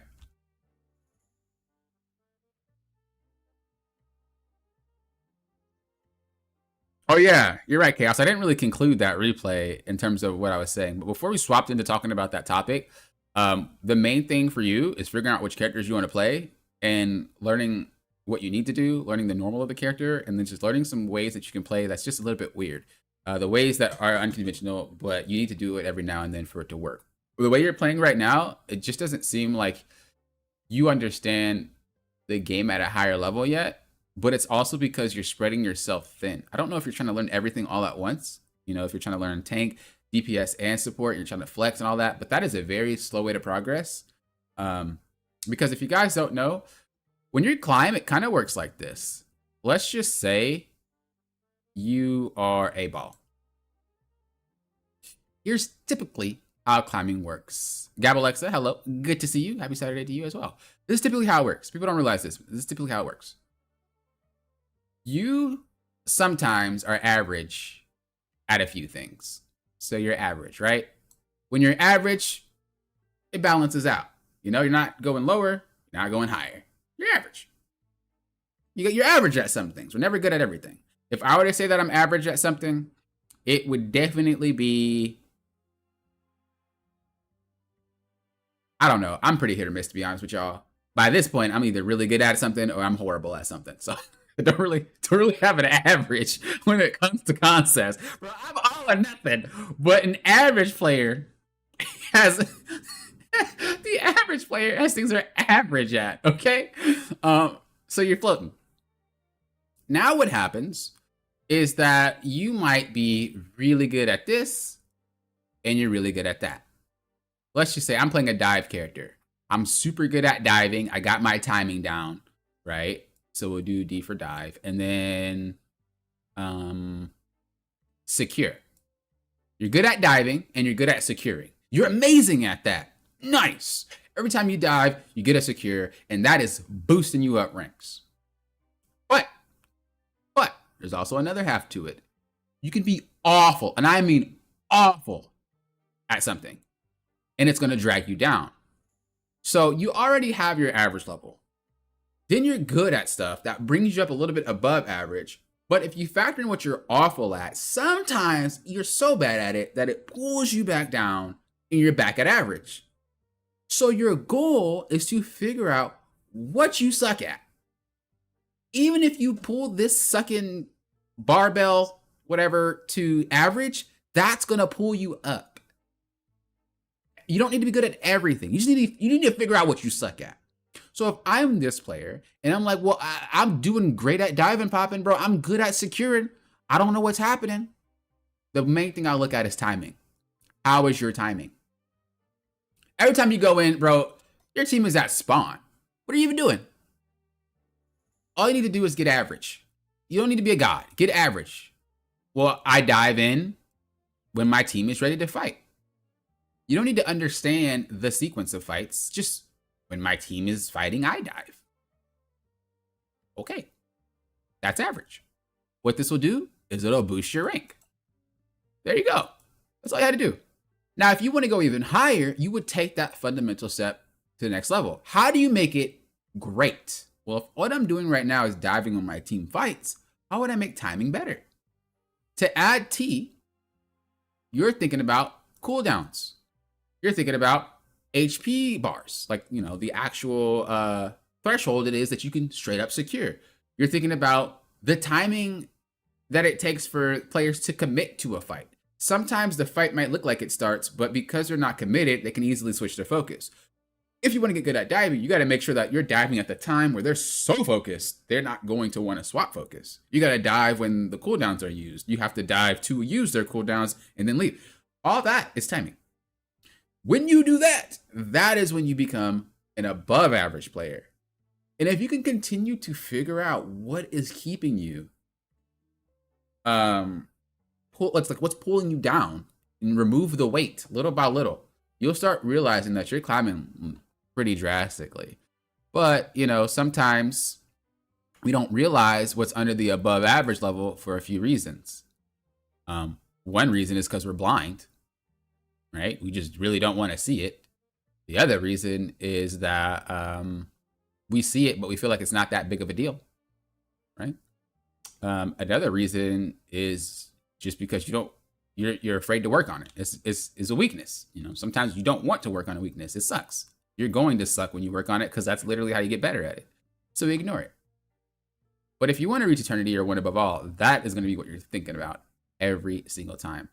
And the sad part about this, ironically, is sometimes you could be really good at something without noticing it. And this is what traps a lot of players. So we'll use the same example. Let's just say, bro, I'm dominating on dives, bro. I went 40-0, bro. Dominating. What's up? But you didn't realize the enemy team had no clue how to deal with you. You didn't realize you had someone on your team, like an Iron Man or a Storm, that they had to pay attention to as well as you. And you had a Hulk on your team. So there's a Hulk diving, there's an Iron Man shooting, and then you're playing Spider-Man coming through. You have all this. So I'm a god at diving. No. Your team facilitated for you, and you got free picks because they didn't have to pay attention.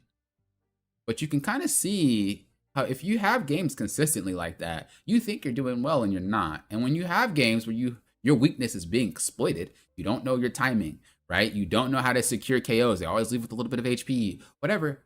It's getting exploited. Somehow it's not your fault. This is why you have to be very direct with your gameplay, and you have to understand what it is you are weak at. And this is why people obviously get coaching or replay reviews, because I know sometimes it's hard to know. It's hard. It's hard. I've been coaching for a very, very long time, so I know how to look for it, even with my own gameplay, and you guys will see that I do it on stream. And sometimes it's a big pill to swallow, man. It's a big pill to swallow. Admitting that you suck at something is horrible. Horrible. But it's the only way you're going to improve at anything. All right, we're going to look at this next replay here. Don't want to buy too much time. This next one is by Nash. Our good old boy Nash. If you guys have any questions, by the way, let me know. Let me know in the comments. Or in the chat if you guys are there about anything that I just said, and I'll try to reiterate a little bit more. All right.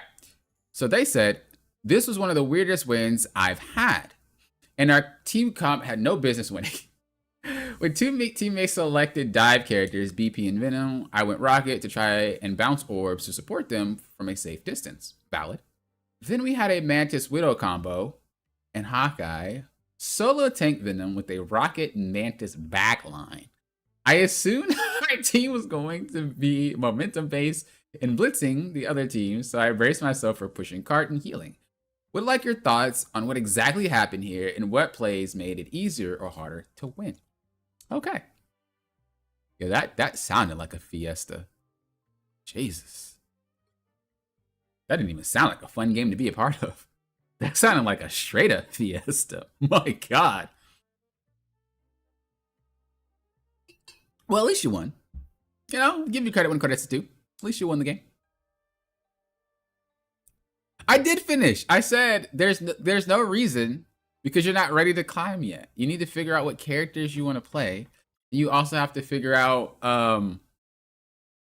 you have to get those down.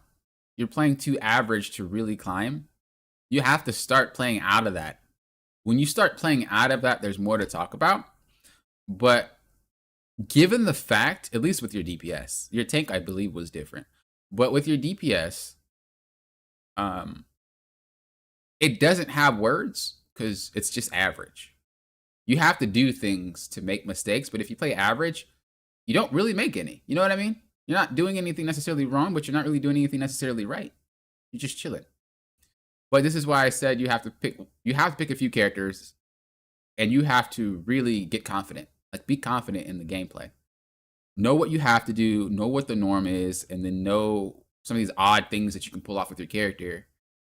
And that way, when you get the confidence to do these things, it's going to be more apparent. But the gameplay itself didn't really speak volumes, not because you suck or anything, but the confidence just wasn't there. It didn't really show that you were going out your way. It kind of just showed you were coasting. And that's not something that I can really tell you how to improve on. You have to want to get out of that comfort zone yourself. So if you want, you can think about characters that force you to do that. But you'd have to think about what your weaknesses are in terms internally. So as an example, some people are very passive. They don't know how to move forward. They're like, bro, I don't like moving forward. It's spooky. Well, usually what I'll do is I'll say, okay, play a character that kind of forces you to move forward. Not strange. Like if you're a mag only player, I wouldn't say play mag. I wouldn't say play strange. He can move forward, but he's not forcing you to. You need a character that like cannot play the game without. Emma is a prime example. You can't really hit her laser or her beam without getting closer. So subconsciously, you're getting closer. You don't realize it. And as you play more Emma, you start realizing, wait a second, I'm actually like doing this. You go back to mag, problem solved, right? So you have to figure out what's keeping you in that normal zone. You got to think about what it is that makes you not want to pull the trigger. If you're like, well, I noticed that when you had your tank review too, you were playing Strange, which is another character that's kind of like normal. You play a lot of normalized characters. Before it was Specialist, which is funny. Because I remember you were playing Thor. But you were also playing Thor in a weird way too. It's like you have a very normal style. Let me ask you this. Chaos, is this your first competitive game? Because that would explain like why the trigger wasn't pulled a lot for you. Hi, Street Cred. Hello, hello. This is your okay. That explains a lot. That's rough. So, oh, it's your first PC, but is it your first competitive game? And by competitive, I mean like PvP, ranked climbing. Even if you played something like Street Fighter or Tekken, their rank ladder, or League of Legends, or like Mario Kart, whatever, anything that has a rank ladder. Okay, so it is your first competitive. Okay, that's exactly why. So when you play ranked and you're playing a ladder game, you typically have Nash. I hope you don't mind. We're gonna sidetrack your replay review real quick because I want to just make sure I get this across. When you're playing a competitive, what's up, Murray? Good to see you.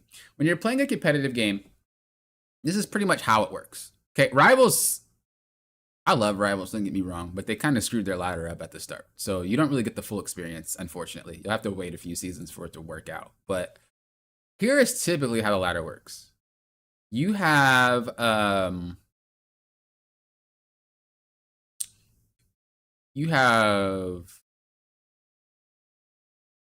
this area. Sorry, a little bit too high. Hold on. You have this area, this area, this area, right? In a typical game, you have bronze through, let's just say, gold, right? And then from gold, you have gold to diamond, right? And then if we add one more, these are going to be your like giga top players. So I'm going to use League of Legends ladder because it's been out since 2009. After diamond, you're kind of sitting in the brackets of like master to challenger. Now there's more brackets there, but to an average player, it doesn't really matter to you because an average player is not getting there. Like statistically, it just ain't happening. You need to be above average to get there. So the typical thing that most players in most ladder games are going to be looking at, if you're an average player, is this. Actually, we'll change color because it might be a whole bunch of green. Is this. Right? And if we think about this in a way that makes a little bit more sense, we would say bronze is easy. Then once you start going to gold, which is where the average player base is. So we'll see the average player base is blue. This is medium. And then the above average is what? You guessed it. It's hard. If you take this into a non-competitive game, isn't this typically what you see in games like Red Dead Redemption or games like, I don't know why my brain can't think of any at all. The Witcher, Skyrim, Assassin's Creed, whatever. You guys know, like these single player games, they have difficulty settings. And GTA is another one. Yeah, they have difficulty settings. And based off your experience with those single player games, you might be able to handle a harder difficulty. Some games have multiple, right? Some games toss in a silver. Some games toss in a plat, right? Easy, medium, hard. Nightmare difficulty is going to be the really, really hard ranks. Again, God of War is another one. Again, Rivals kind of screwed it up. Because what they did is they allowed players to play alpha and beta. And I'm talking about a lot of it. Then you have the creators that were able to play early access. Then you have the play, like all those are stacked up. And then when they added it, they allowed you to play at 6. So you have a lot of these players climbing, not only because they played early, but because they're stacking with people who played early. So this whole entire ladder had an inflation and beyond. This is what made it so that the average level for Marvel Rivals, was the nightmare difficulty version for every other game that's competitive. Let that sink in. Imagine if the base level for a story game was nightmare difficulty. It wouldn't make sense. It's like, bro, how is this nightmare difficulty? If this is what everybody plays on, it doesn't make sense, right? So Rivals screwed up their ladder. So this is why you're having a hard time, and not just you, a lot of people have a hard time adjusting to this because the game isn't really teaching you much as it should because the ladder is all screwed up. How it should be this way. because you start in bronze, it's easy. And it's like, oh, this is easy. Okay. And then as you go through bronze, it gets a little bit, oh, okay, it's a little bit harder. Okay, a little bit harder. Oh, okay, not that bad. I'm getting used to it. I'm getting used to it. Okay, ooh, okay, a little bit harder. A little bit hard. I'm getting used to it now. I'm getting used to it now. Okay, getting used to it. Getting used to it. Getting used to it. Getting used to it. Yes, I finally reached diamond. I reached my goal. I can stop here because if you want to play more, that's new game plus. And bro, I got a life. I ain't got time for that. I'm not popping out doing often. Bro, I'm done. New game plus. That's not for me. That's usually how all ladder players, that's usually how all ladder games work. But with Rivals, it's not set up that way. This is how usually the climb works. And it's not just based off the player base, but it's also based off some of these overloaded characters that can get away with whatever they want to without learning anything. You have it look more like this.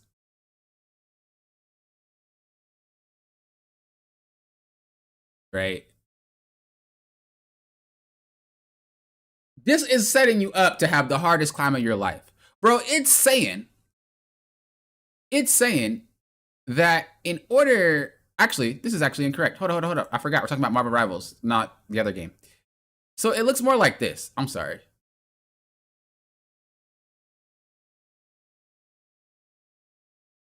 That's what it looks like. It's very arbitrary. It's rough. Don't get me wrong. But basically what I'm saying is that you can kind of climb without having to go the upward trajectory because of your character, because of who you're playing with, because of just being lucky. It doesn't really matter. They want you to do that. And then you notice that you hit a fat wall. It's massive. You're like, but the game's rigged. No, they didn't do a good job holding your hand as you climbed. They just bam, smacked you to a wall that just like, where did this even come from, bro? It was smooth climbing for like 4 ranks, bro. Where does this wall come from? They're supposed to hold your hand as you climb so you feel tougher and tougher matches. Not, oh, I won a few and then boom, there's a wall, right? This is the exact same thing that happens here. People get to, they surmount this wall, and then they get to the average level, which would be about Grandmaster. Most players, if they are above average, will reach Grandmaster. Most players, if you are above average. Because it takes above average skill to actually make the Grandmaster. I hate them all, don't get me wrong, but they are above average players. That is when you surmount this wall. Whether you're above average because you learned your character more, you learned the game more, whatever have you, you just managed, right? You're here. Now you're on another long stretch of nonsense. It's not gradually increasing the difficulty. Games just feel coin flip. Sometimes you win, sometimes you lose. What's going on? And then you get to a wall, like a fat wall, before you can actually make it out of Grandmaster. But you can see this graph is it should be more back. It should be, I'm at silver, I'm at gold, I'm at plat, it should be like that. And as the game gets older, it should then be a little bit more linear. It should be a little bit more dynamic in terms of how it goes. This is literally how it works. And I'm only telling you this is how it works because I've climbed every single role, okay? I've climbed both on PC and console. This is the feeling from every direction. The thing that I did was I took characters that are notoriously fundamental. When I played my tank account, I did not play Cap because I know I can get away with some nonsense with that character. I only played Strange and I only played Mag. 2 fundamental, foundational tanks. Nothing else. When I played DPS, I did add Human Torch later, but it was really just Bucky and what was the other one? There's another, I don't remember. It was another one. It was another just like straight ground. Oh, I think it was Hawkeye. Very, very fundamental based. You don't really do a lot with them. They just shoot, right? It's more about angles rather than, oh no, Star-Lord was one that I played, but I played him later. I don't think I played Star-Lord on my alt. Or on my DPS account. I think I played him on my main account, but my DPS account, it was Hawkeye and Bucky. And I stuck to them because it's all about positioning. How you position better. And then with support, I stuck to things that can't really do anything crazy. So I played Mantis and I played Item Warlock. 2 fundamental. You need to position well. You need to time your abilities. I stuck to those. Why I say this is because when you can't play heroes that just let you get away with nonsense like Rocket, let you get away with nonsense like Magic, let you get away with nonsense like Cap, when you can't play these characters in lower ranks, you notice how much harder it is to climb when you are stuck playing things that don't have this luxury of doing whatever they want to do should things get tough.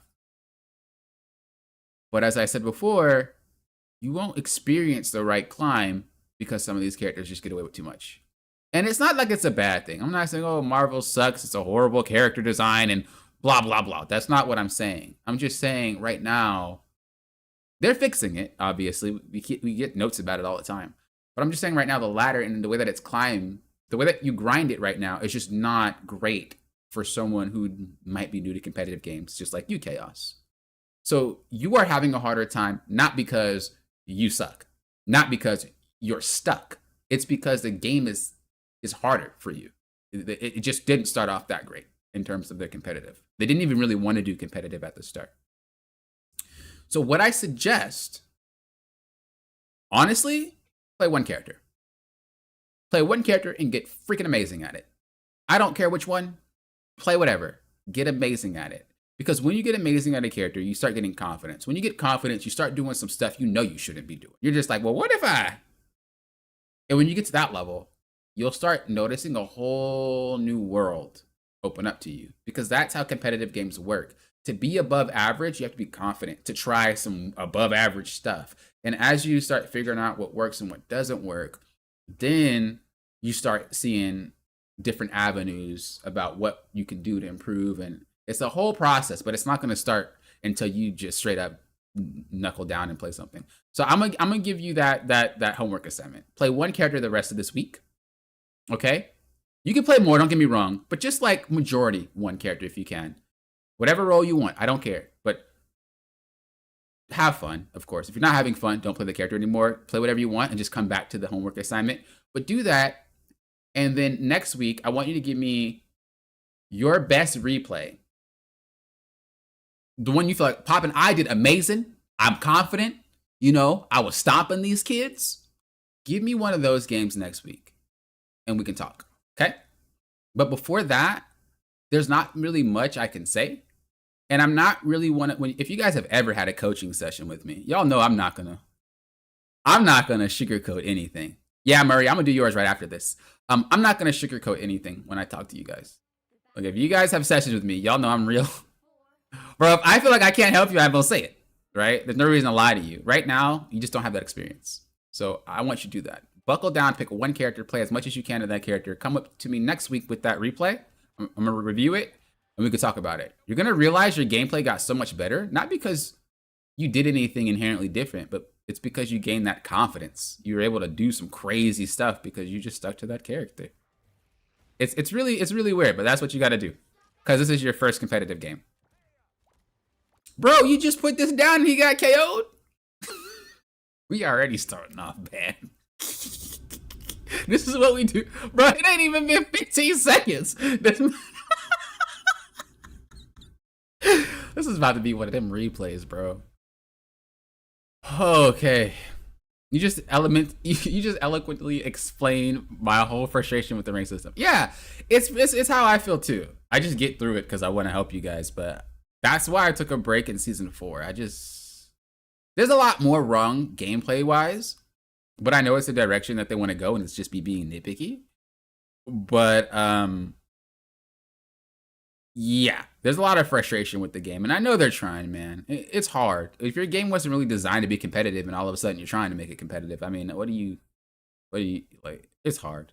So I give them the patience. The game is fun. Like, point blank period, the game is fun. Just ranked can be very frustrating. That's all. It's already stressful for everybody. Dude, she's getting smelted. Why do people do that? Like, I know this isn't about Mantis, but look at this. Just don't do this. Look at it. Where are you going? What about Mantis? Right there. Don't do that. You guys use the cart as cover. It's OP. It's OP. She took 3 hours to go back there. Don't do that. Use the cart as cover. Use card as cover. It's there for a reason. Okay, here's a tip for you, Nash, and all the Rocket players. Because I used to do this too. All right, so the tip that you want to have for Rocket is you don't always just want to hold the shot. You have to remember he has to reload. If you're reloading at a spot where the person needs to get healed, they're gonna get KO'd and nothing you can do about it. So either you need to reload frequently, which is what I do. When I play, I typically reload frequently regardless of any character. But that's Gears of War ingrained. The active reload thing, like I reloaded 24/7. But maybe a lot of players don't have that reload mechanic. So if you feel like, well, I don't reload all the time, Poppin', and you want to go down to 0 like that before you reload, then you need to not waste your orbs as much. I would recommend getting into the habit of reloading though, because the more you reload, the more bullets you have. So let's just say you shot 5 to heal, and then you reload, and then you realize, oh, I need to heal this too. You have 8 shots ready to go. But now you have to reload, and if Hawkeye were to get shot during that reload, he gets KO'd.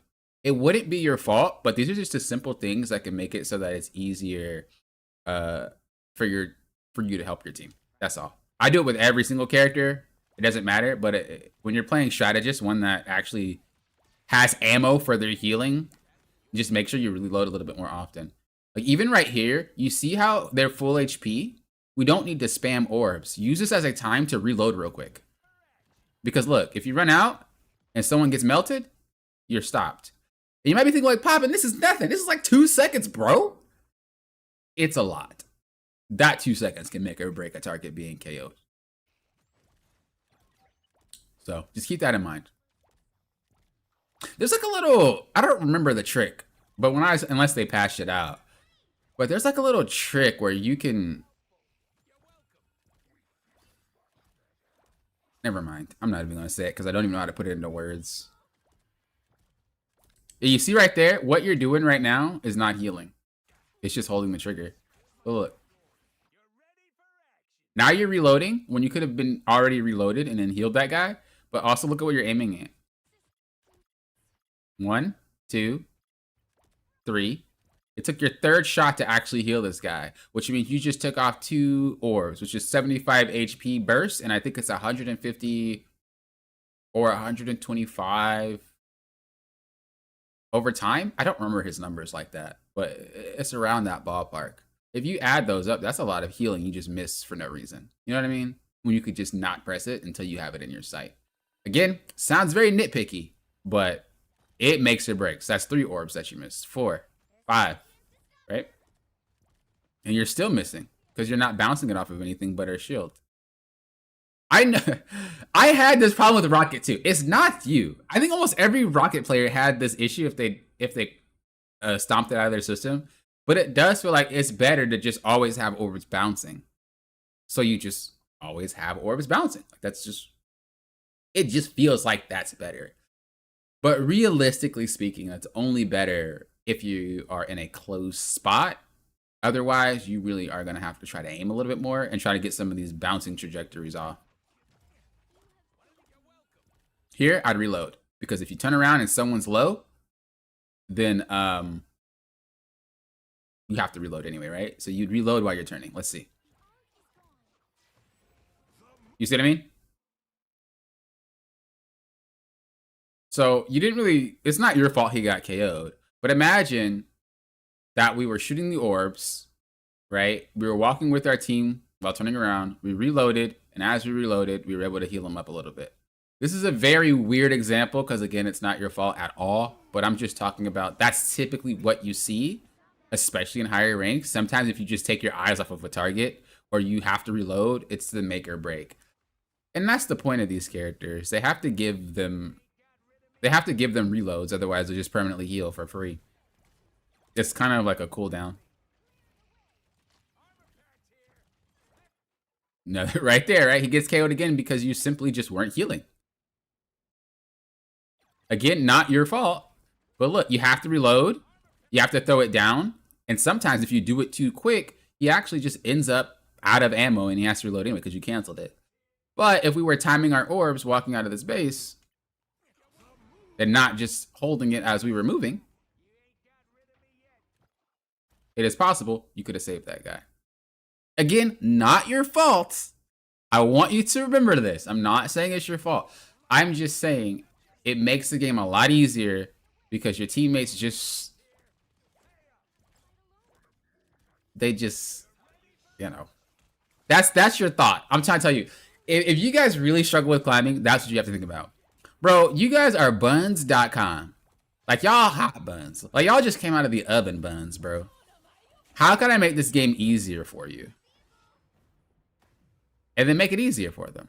The type of player that doesn't deserve to climb are the players who complain about their teams but have no clue how to fix the situation. It's not about carrying them. You just got to be a better team player. And if you don't know how to do that, you're going to have a hard time reaching Apex ranks. Because that's all it is. If you reach Apex ranks, you're either really good at dominating an entire lobby, or you're really good at compensating for your team. I'm going to tell you right now, I am not the dominate the entire lobby type of player. That is not what I like to do. But I know how to play with any team. I know how to try to make it so that you have an easier time. I'm a team player more than a solo player like that. Which is ironic because I do not use comms whatsoever. Or pre-made. Yeah, but I think what you're mixing it up is like, I understand you wanting to keep the heals up, but there's still a spot to where Rocket can't heal. I think most of the time when people play sustained healers, they feel like they have to keep them at 100% HP. Do you play any MMOs, Nash? Do you play Final Fantasy XIV, World of Warcraft, Skyrim? Or any other MMOs? Or you're not an MMO player at all?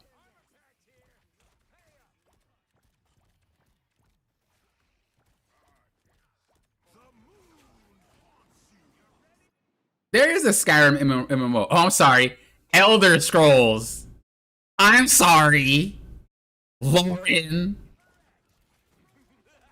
Always gotta do something. Always gotta. I only ask because a lot of players who play MMOs tend to have this habit where they think they have to keep someone at 100% HP the entire time. And really good healers, for any of you guys who do play MMOs, you guys know, like, really good healers know when they need to heal you versus when you can kind of sit at 80% or maybe like 70% to get, so that they can get their cooldowns right, and then they'll heal you. You're more or less playing like one of those healers that will try to keep everybody at 100% at all time and eventually run out of mana or eventually run out of cooldowns. And when you need to heal, you don't have it up because you expended everything when everybody was already full HP. This is pretty much what you're doing with Rocket. You're saying because I can sustain heal you, I should always have you at 100% HP. But you're missing out on opportunities to heal other people because you feel like it's better to just have orbs consistently firing, so that way, should you take any damage, there's already orbs bouncing around. That really shouldn't be the mentality. It should be, where do I fire my orbs so that way you're getting healing once you start taking damage, not before you take damage. That will make you have a way easier time with Rocket. Because that's literally the only issue that I'm seeing right now, is that you just end up in situations where you feel like it's better to just always heal. 24/7, just hold the heal button. But you're going to get spots where you need to reload and you can't heal. You're going to get spots where you need 4 orbs, but you only have 2 and he runs out of ammo. You're in spots where that you can shoot, but you don't because you're holding the orb the entire time. Like, all this would be settled if you just change the mindset to, I heal you when you take damage, not I just keep the heals out 24/7. What would be a great way to teach you that is playing Mantis. Because if you do that with Mantis and you just continuously heal, you're not going to have any leaves left. And you're just going to not have heals ever. So Mantis tells you and teaches you, I don't want to heal you until you actually take damage. You know what I mean? You're not the only player that does this, by the way. Invisible Woman players do it. Adam Warlock players do it. There's a lot of people who do it because they don't understand it. But everything that you do, you're sacrificing something for. So just be a little bit more deliberate with what you're doing. And you're going to realize that a lot of what you do starts to make more sense. A lot of what you do starts to have more impact. This is a very spammy game. Everybody knows that. Anybody who plays Marvel Rivals just know that, oh, Marvel Rivals is a button masher. I mean, there's more to it, but generally speaking, how many people do you guys know that play this game and they conserve their abilities and they make sure they watch for cooldowns and they make sure they're using at the right time? Bro, no. Players just button mash. Like, it takes, I don't know what rank that actually starts happening. Maybe like, I don't even know. I think it's character dependent. So like the Hulk as an example, I think he tells you not to spam more early on in your journey, right? But something like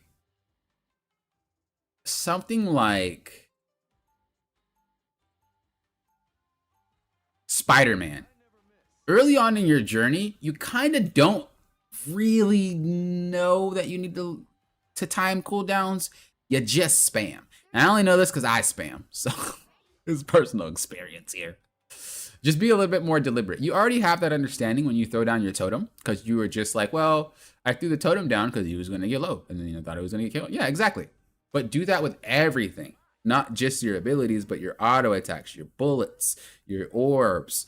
Doesn't matter what character you are. You do that with everything. Be deliberate with whatever you're doing. It's really hard to keep consistent throughout the game. So whenever I give you guys like suggestions on things to do, don't make. I'm not making it seem like, oh, it's just so easy.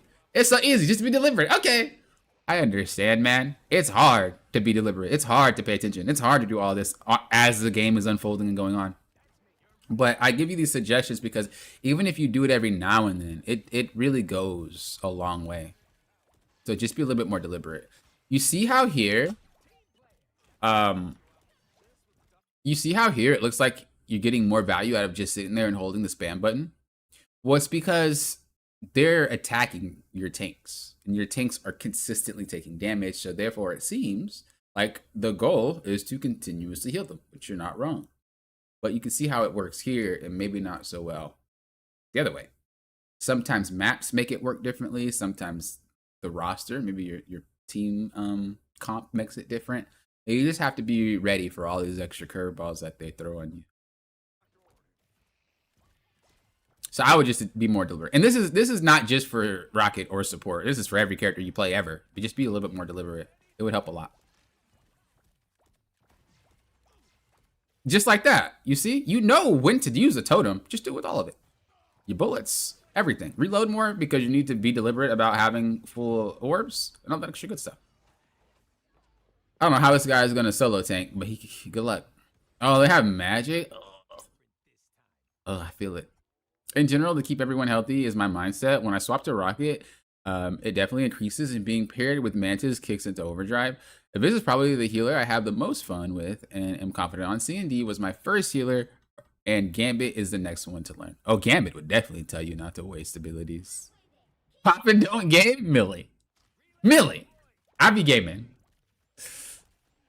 I knew when Lauren said there's no Skyrim MMO, I was like, she on that bull right now. She on that bull. I don't know exactly what she means. I played a bit of it, but I didn't enjoy it as much as I wanted to. Not because the game is bad, but it's just old. It's old, and the way that it's set up is very old-fashioned. And I came from FF. I mean, I played Skyrim, but my MMO was FF, so you can kind of tell, like, going from FF to that, it's a pretty big turn in terms of just how the combat works and stuff for an MMO. Because I like the dungeon, but the dungeons in Skyrim don't really work the same. Dungeons in Skyrim is more of like Throne of Liberty or Blade and Soul, where people just sprint through the entire dungeon and you can't enjoy it. I don't like that. You know, some maps are designed like that, but I still want to get the experience. I just obliterate everything, and I can't even see what I'm looking at.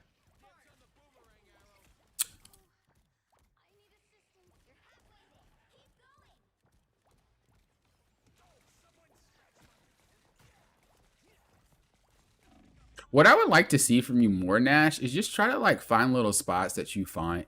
Well, if you continue to play Rocket, find spots that you find that you can go to every game, and you should be able to angle it off. So, as an example, here's a spot that I would like to be. If I need to be here, what I will do is I will angle my orb off that rock, and then it'll bounce that way. So that way I can heal being in a safe spot. You're looking for these spots everywhere. They can be anywhere. If you have favorites, you have favorites, but they could be anywhere. You're trying to figure out spots you can stand to bounce it off. I think a lot of Rocket players, even in high ranks, don't abuse the fact that this thing ricochets, but it is the most underutilized part about Rocket, I think, throughout all ranks. They know how to bounce it, but they don't know how to bounce it to an advanced level. If you learn how to bounce it to an advanced level and really start looking at the map as like literally ricochet central, you'll start being able to pump out a lot more heals than you think you would have ever, and you'll be able to always be safe. And they will never really know where you are, and if they do, it's going to be very hard for them to deal with you. You can also just see the entire map. It's always something to think about. I only play Rocket if we have a dive heavy comp where I need to escape. Do you not play Ultron? Why do people not play Ultron? What is wrong with y'all? Y'all non-Ultron players, bro. That character is OP into divers. Like, actually just OP. Even before the change, I always thought that character was busted, but nobody ever played him. And I was just like, why? Yeah, you're definitely playing him as a line of sight healer. You're not the only one. Again, a lot of Rocket players are like that. Yeah, ESO was kind of meh for you. Yeah, it's not bad. It's just, I'm not really huge on non-modern games. Unless it's single player or something. And even then, I'm still not. It depends on what it is. Because some modern, or some old school games were ahead of their time, where they're kind of like modern, even though that they're old.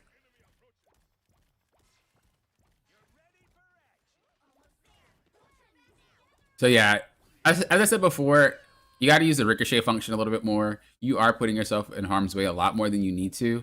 I do like that you're trying to sit near another healer, so that way you guys can heal each other should people come in. But you have to realize playing against Magic is an AoE character, so you have to gauge whether it's a smart idea to stand near your friend or near your other healer, or if it's not, because you'll just get AoE'd.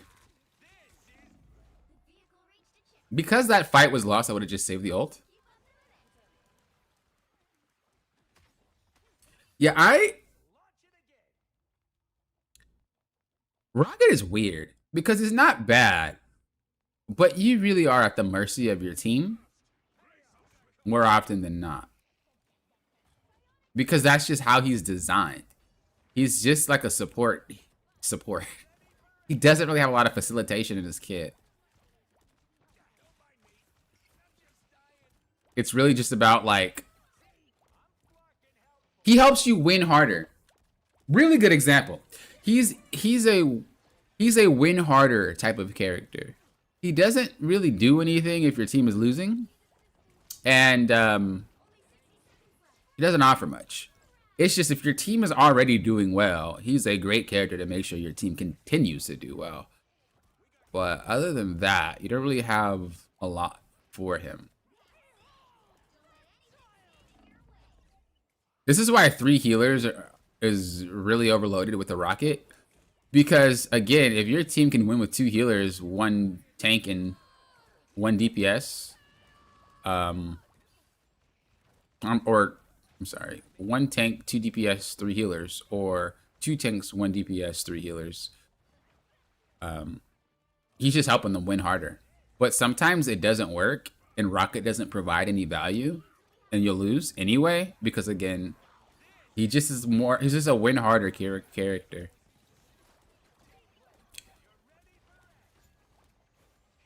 So if you want to still be able to facilitate matches, I would probably play Ultron as a 3rd healer if you want to do a dive. Invisible is actually really good with dives. Like I'm saying if like your team sucks. If your team is fine, play Rocket. But if you feel like, man, I'm playing Rocket and you guys are buns, bro, you might need to swap. Play something that's a little bit better for you. But I think for the most part for that game, and just in general in terms of the play style, was just be a little bit more deliberate with what you're doing. And I would definitely try to shoot more with your bullets with Rocket whenever you can. He does a lot of damage, but you just got to be really, really, really close. So, Raisa, hello, hello. You got to be really, really close. I don't know if I keep the Rocket on a side. He's boring. Chill, Murray. No? Okay, I'm going to stop. Murray has left the chat. Okay. I'm about to do your replay right now. Oops.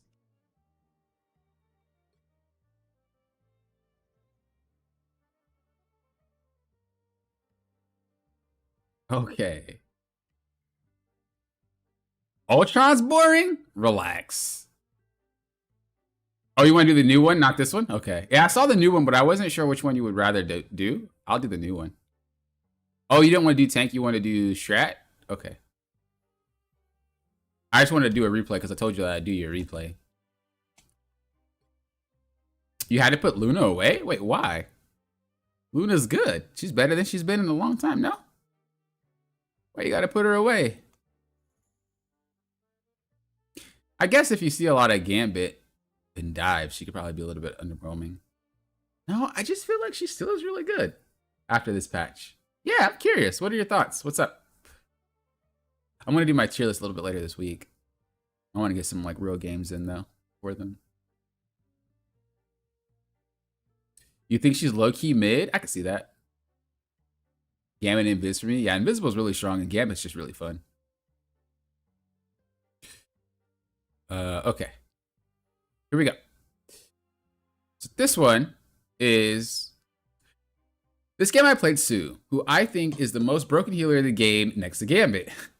I don't even think Gambit's broken as a healer. I just think he has a lot going on. But his healing numbers, can we really say the character has broken healing number wise? I've been getting more and more aggressive with her because I mainly play tank, but have been feeling better taking the support role controlling the field. Jesus, pop and read, brother. But I want us to avoid more deaths with Sue in general if I can. And am I being too aggressive in my play at all? Let me know. All Invisible Women are being aggressive, bro. I don't know what it is, but having kids apparently just makes you aggressive. There's not one Invisible Woman I haven't gone against that just feel like they can just take on the world. Like, bro, I'm Cap. What are you doing? And the worst part, it's not even like they try to fight you at range, bro. What I find most disrespectful about Invisible Woman players is like they try to melee you. Like, I understand what her melee does, but who do you think you are right now? Bro, don't disrespect me. And the animation of it is even more salt in the wound. It's not a normal melee attack. I don't know, the developers, some of these characters have the most disrespectful melee attacks ever that I've ever seen. Hers is one of them, and I don't like it. So I get a little tilted. Because, like, who do you think you are? Trying to slap me. Like, bro, hello? Hello?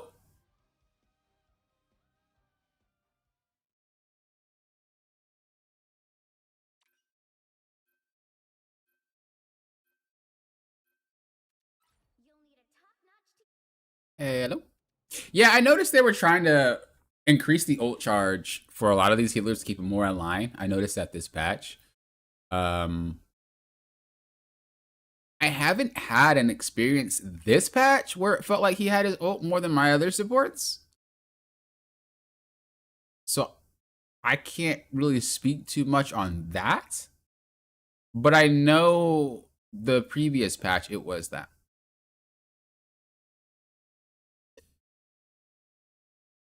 Okay, so let's see what we got here.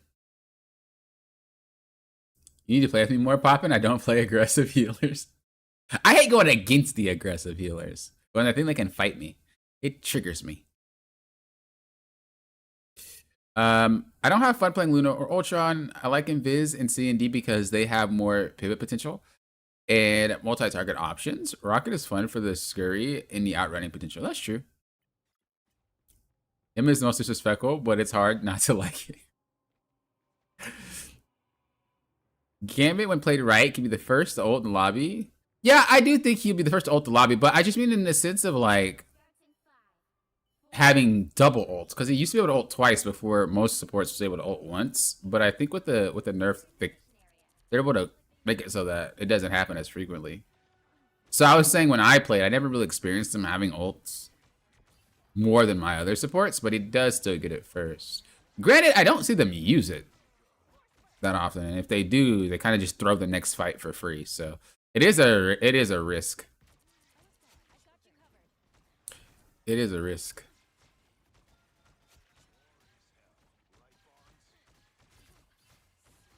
But I mean, that character is basically a risk-taking character. You don't really play Gambit to be safe.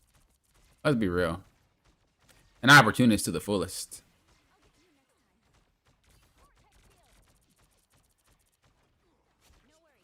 Yeah, you're gaming, you're gaming.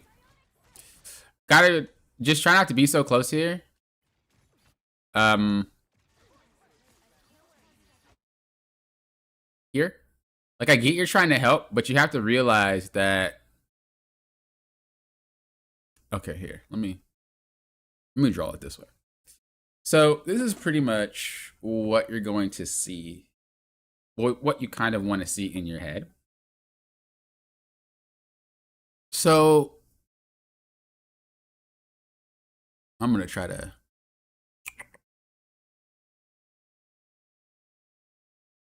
Okay, this is going to be hard. It's like in my head, but I'm trying to figure out a way to illustrate it and make it make sense. So during a fight, there's different zones. All right. So you have the let me do it this way. You have the danger zone. Right? You have the moderately danger zone. Right? And then you have the safe zone. Right? In this situation, when your tanks are trying to fight, they have to overextend. You could just call this a neutral zone. This is where both teams don't really have an advantage at all. This is just what they're fighting over. More often than not, this is usually what fights look like. More often than not. And whether you're holding or pushing or whatever you're trying to do, we're trying to regain this control.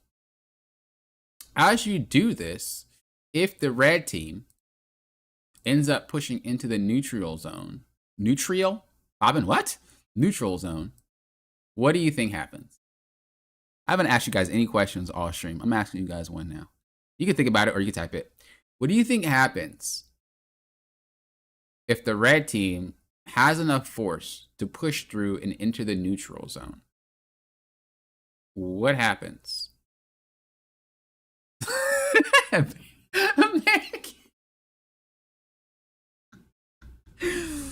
Why you gotta do me like that? Why you gotta do me like that? Right. The team backs up. This means that the dynamic is shifted, no? The danger zone now becomes this.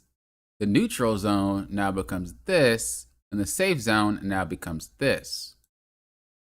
Do you understand why I'm telling you you're too close? Because you're not reading the fight.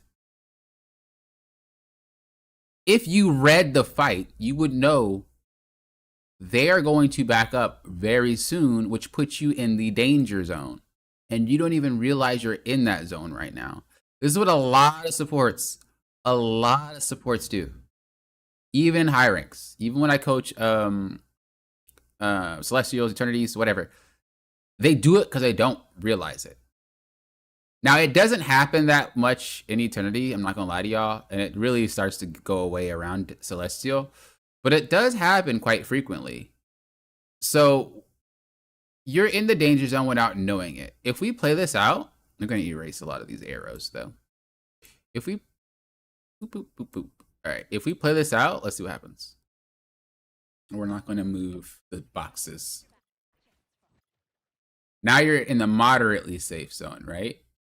But you saw how you were standing right here for that split second that they pushed up. All it took was for Bucky to snatch you up or two-shot you. Just because he didn't doesn't mean it's okay. This is the hardest part about strat, because strategist players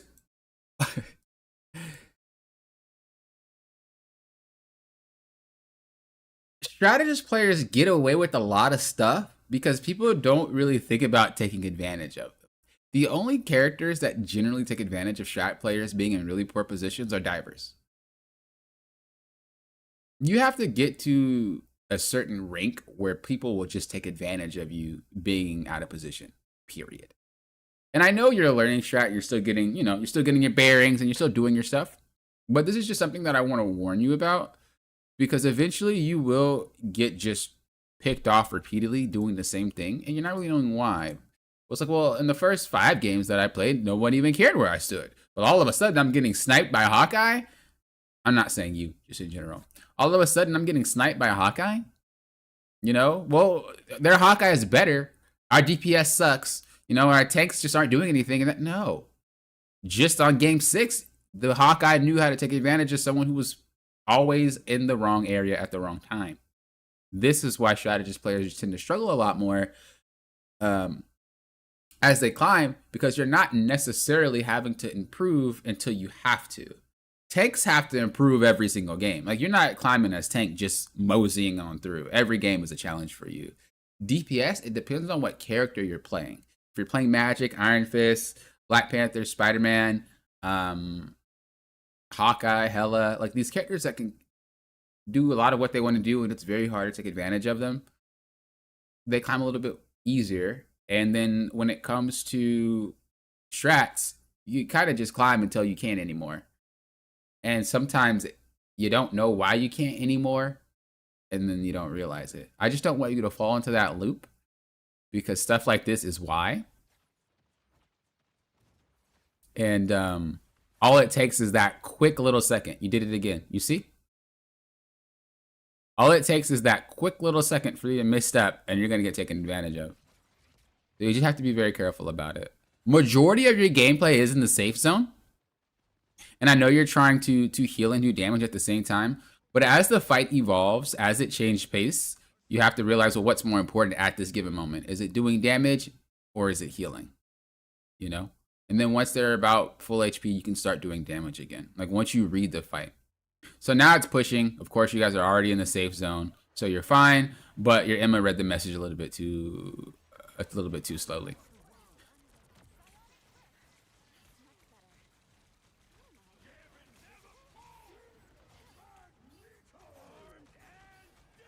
Okay.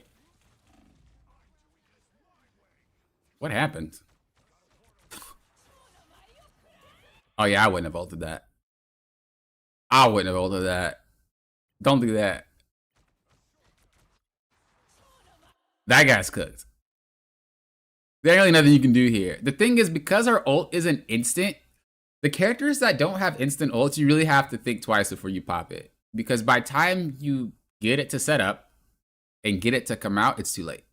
It's not like a cloak and dagger ult. It's not, what's another one? I'm trying to think. It's not like even Ultron has a really heavy startup. Am I just blanking here? I think most supports do have a startup. But when you have to actually set it down, it's not going to happen. If that guy were to stay in it when he ulted, he's done. There's nothing you can really do about it. And then now, because you ulted first, and for some reason your cloak and dagger then ulted right after you, even though your ult wasn't even done. So now you're just down the ult battle and you lose anyway. So you lost off ult. This is pretty much what I complain about every single game that I play. And I understand you didn't really ult to save yourself. You ulted to save someone else. But you have to identify, like, because support ultimates are so broken in this match, or in this game, you really have to be sure why you're ulting. Because if you do this, you're in trouble. Oh yeah, Luna doesn't have setup. It's instant. Another character like that. But yeah, you gotta be really sure. I kind of like the fact that there's certain characters like Gambit or Invisible Woman that allow you to set it up, because it gives me a chance to really think, should I use it? But when you're playing Invisible Woman, you're not really using your ult to save someone split second. It just won't work.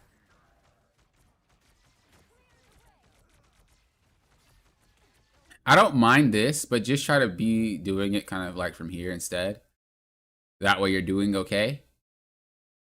She has a very long range, and again, they're gonna push into you. So as they're pushing into you, you should already be safe. You shouldn't try to adjust your safety while they're pushing, because you're most likely gonna get picked off.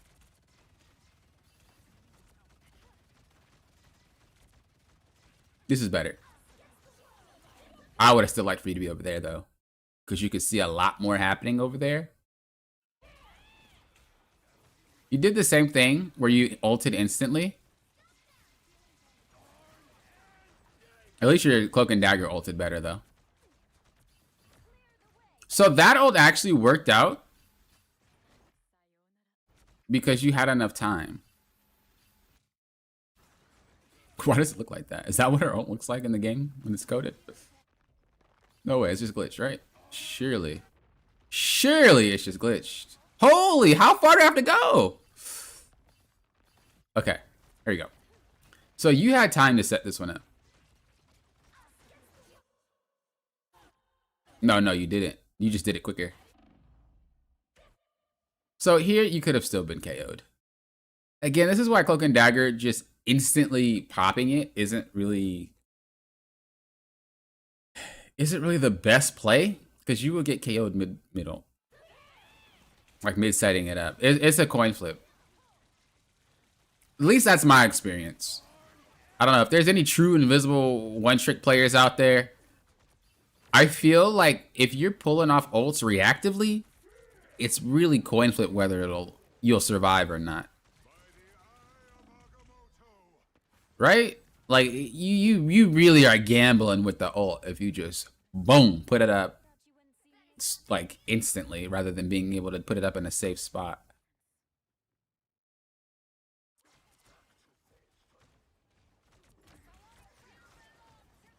Oops.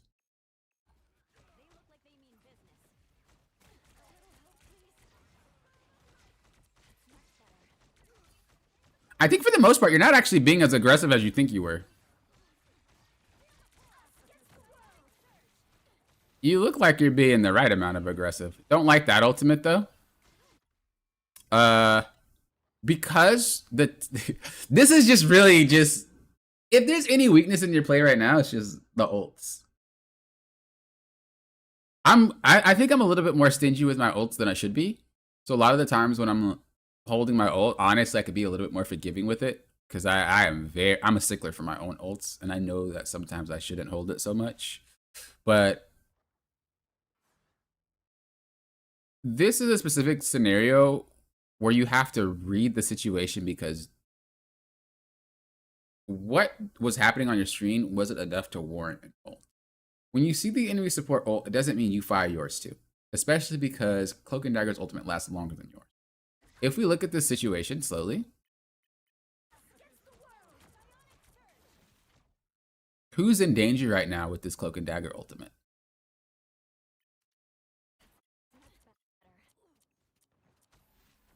Just keep looking.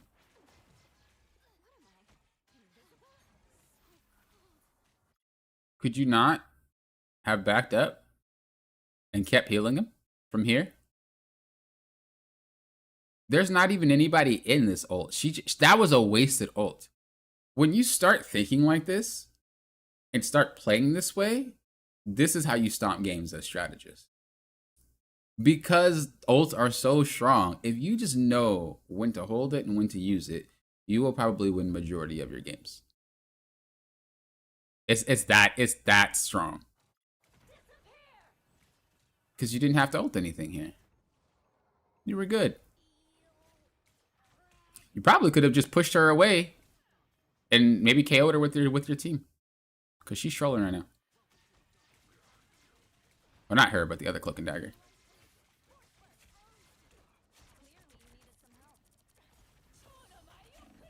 Because what happens here is like, say win or lose this fight, when you use an ult like that, you're guaranteeing that you lose the next fight. Even if you do win the next fight, you gotta think in your head, if I pop my ult now and we could have won this fight without the ultimate, I'm guaranteeing that we lose the next fight.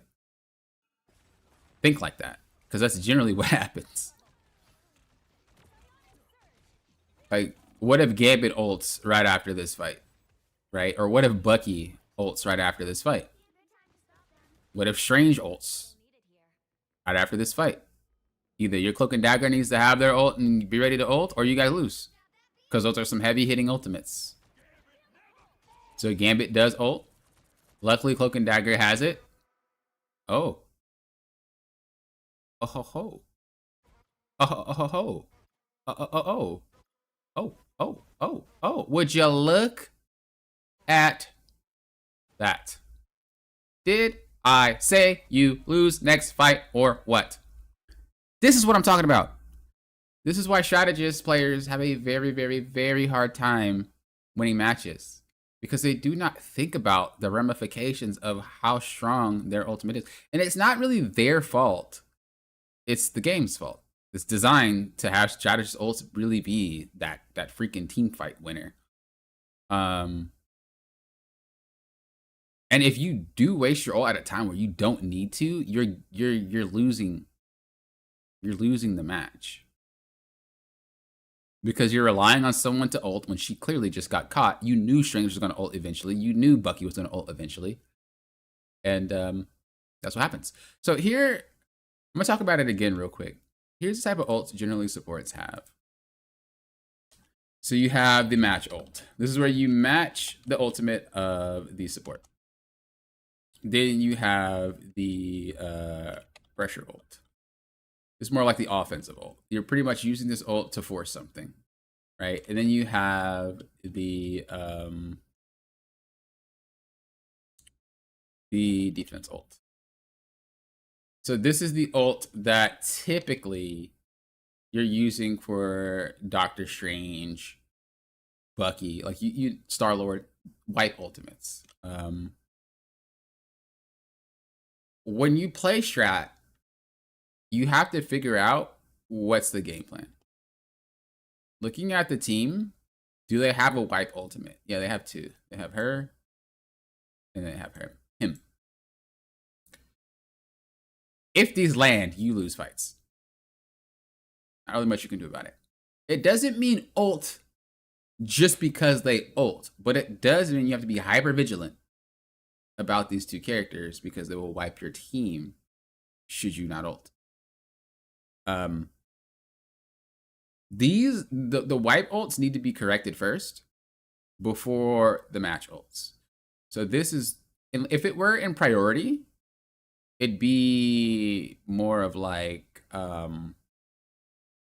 it'd be more first, second, third. Very rarely do you want to pressure ult unless you know exactly what you're doing and why.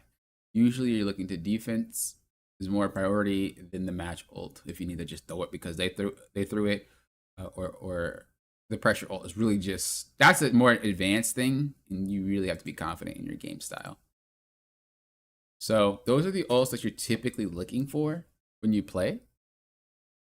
And we didn't have that this game. I have to know what ults and situations to hold it for. That's true. That's true. And this is something that you're going to learn over time. But you can also just use the real-time footage of your match. So if we go back, what wipes your team at the start when you guys lost?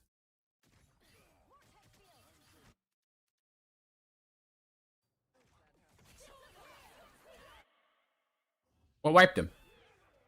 You can see real time right there.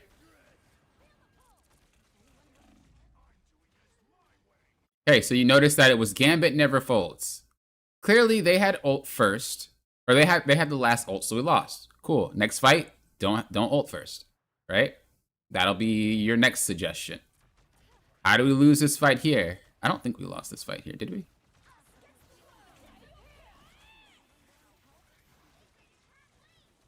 Did we lose this fight? No, we didn't. We didn't lose this fight because of... oh, no, we did lose the fight. Sorry. We got ulted. Now, that was just unlucky. I'm not going to lie to you. I wouldn't save my ult for that, but we could tell ourselves, I need to be ready to push Strange away whenever Strange decides to walk up on my team like this, because he did it in such an obvious manner that you should be able to react to that. So you have to keep all these things juggling in your head in a game like this. It's like, okay, well, my team got wiped first because we ulted last. Or we ulted first. Got it. Don't ult first anymore. Understand. Okay, then we got KO'd here because Strange ulted our team. So, okay, knock him back. Okay, two jobs this game. Keep going. Keep going. Okay, we lost this fight because of why? Did we break our rule of ulting first? No, we ulted second. Okay, that's fine. You're not going to be perfect every time. I know I said I wouldn't ult here, but I'm just going to go based off what we see. You didn't really do a bad job. You just ulted because she ulted. Perfectly fine. Okay, that's not why we lost the fight. Okay. Wipe ult came out. It only picked off one of your teammates. You just lost the fight. In this scenario, you lost the fight because your team just lost the fight. There wasn't necessarily an underlying reason why you lost this fight. Some fights you just are going to lose. But the fights where you got ults popping off and stuff like that, those are the things that you could turn in your favor. Right? It's still the same thing. We don't want to ult first. And we don't want Strange to walk up on our team. If Strange walks up on our team, we need to knock this guy back instantly. Those are your two jobs. Did we do it? No.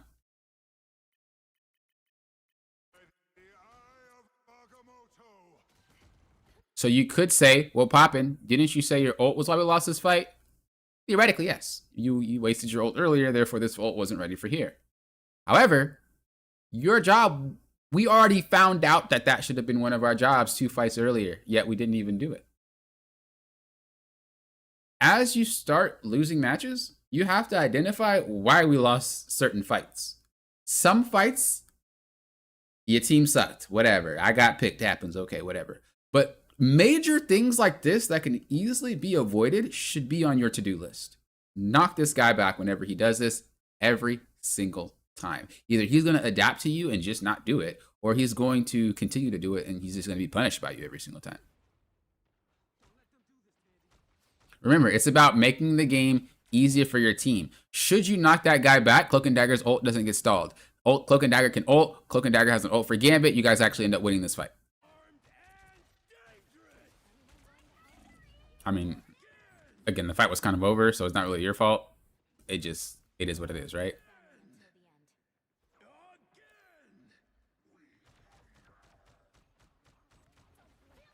That is true. You can put a shield on him.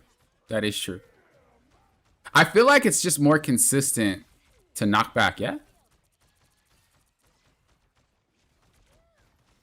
Again, doing that danger zone thing, aren't we? Where we're really, really, really close.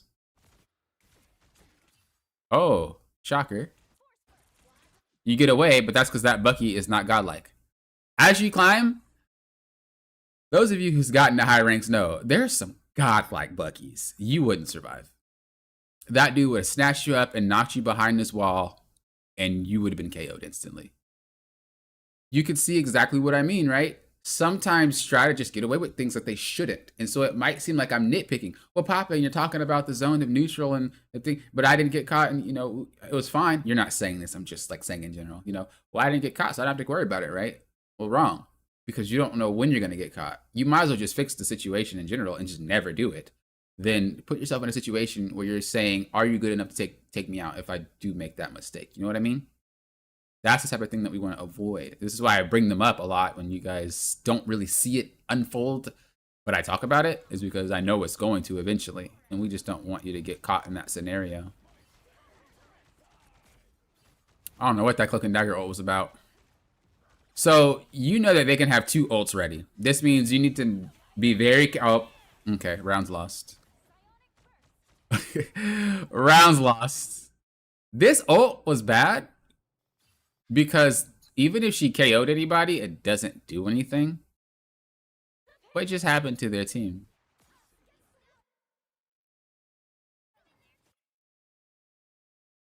Two just got KO'd and the other 3 just... They're spawning and they're coming back.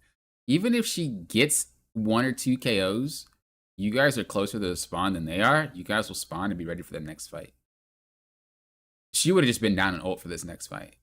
But now you have no support ult. There's no way you win this, and you're going to get run over. So I don't even have to watch it.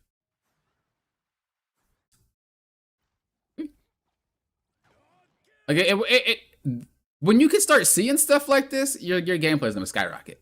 This should just be obvious. It should be obvious that you're going to lose next fight, and it sucks because I hate that feeling. I hate that feeling. It is nothing worse than knowing you're going to lose the next fight because of whatever happened. It's so awful, but you just know. So this is why you have to be a little bit more diligent. Diligent.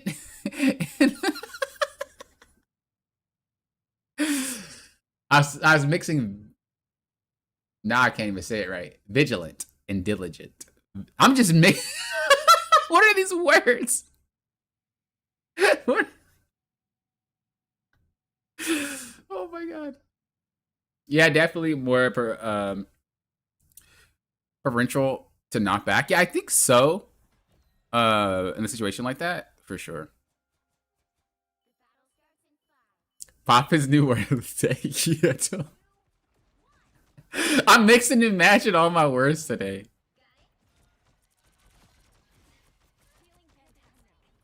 So if we're talking about anything, Murray, I would work on using our ultimates.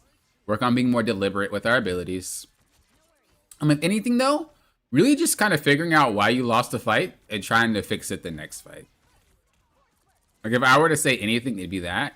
And work on your positioning. Because once you work on those 2 things, everything else will fall into place. But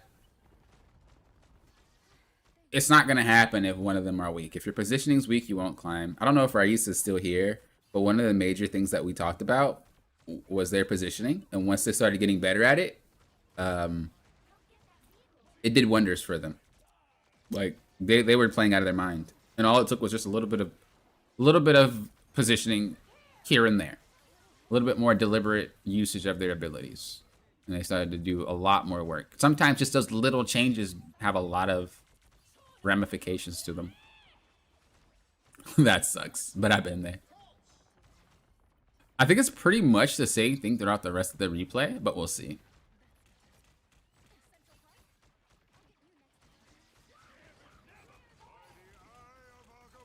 Yeah, I thought so.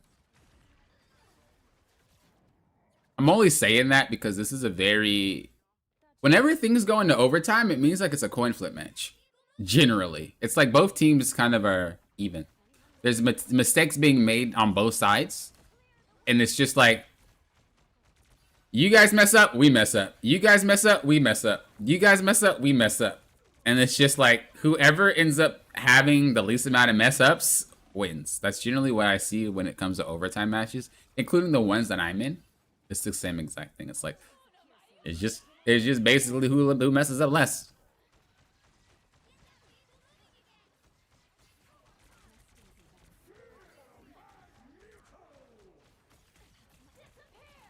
I don't really think there was a reason for that ultimate. Yeah, you see, it's just... I'm just picking up on habits. A lot of people, when I do replays or I coach them, sometimes, not a lot of people, that's a lie. Maybe like 20% of them have like a rebuttal of like, well, I don't do this every game. Or, well, this is just a bad game. Well, and I'm not saying it's you. But I have people like that sometimes. And I always have to tell them, I don't care what you do bad. It's not about that. It's about what your habits are. because you could. I know the difference between a habit and a difference between I just made a mistake. And I only speak on habits because if you make a mistake, you probably fix it yourself. But a habit is something that's so ingrained in your play, you don't even realize that you're doing it. And I could tell those are your habits. It's just we're ulting like everywhere. We don't really know when. Um, and then we're not thinking about what happens when I don't have my ultimate, basically. And then the other one is just positioning, just all over the place. So that's pretty much what's going on here. And those two are easily fixable. As I said, once you fix those two, a lot of things will start falling in place for you. How many replays are you going to look at? I like to maybe sneak one in there. This is gonna be my last one for today. I wanted to do 6, but we talked about a lot today, so it actually ended up being longer. Less replays, but longer stream. So this is gonna be the last one. I only doing this one because I told Murray I would do it.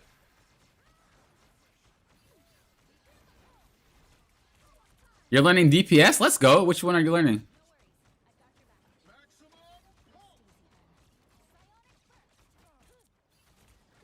I'm not mad at that, Strange. I do the same thing. I'll ult one person repeatedly. I don't care. Don't be close. Don't be close. Again, same danger zone. What I want you to do is I want you to just go into practice mode and really see how far her range is. You're very close and you don't need to be.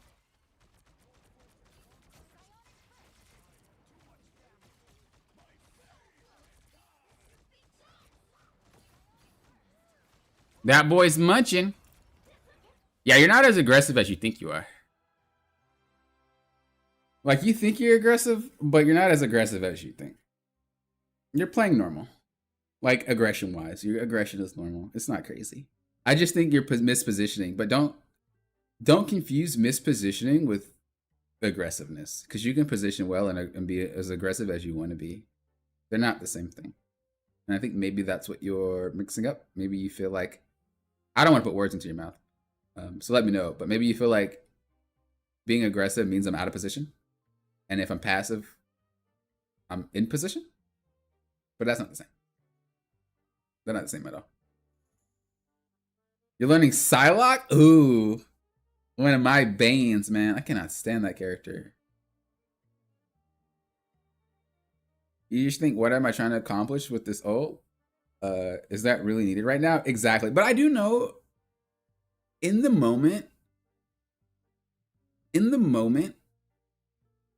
it is hard to think like that, though. No, I thought it was me being too close as the too aggressive. Yeah. Did I say that? What did I say? That's what I said. Didn't I say that? I'm a troll.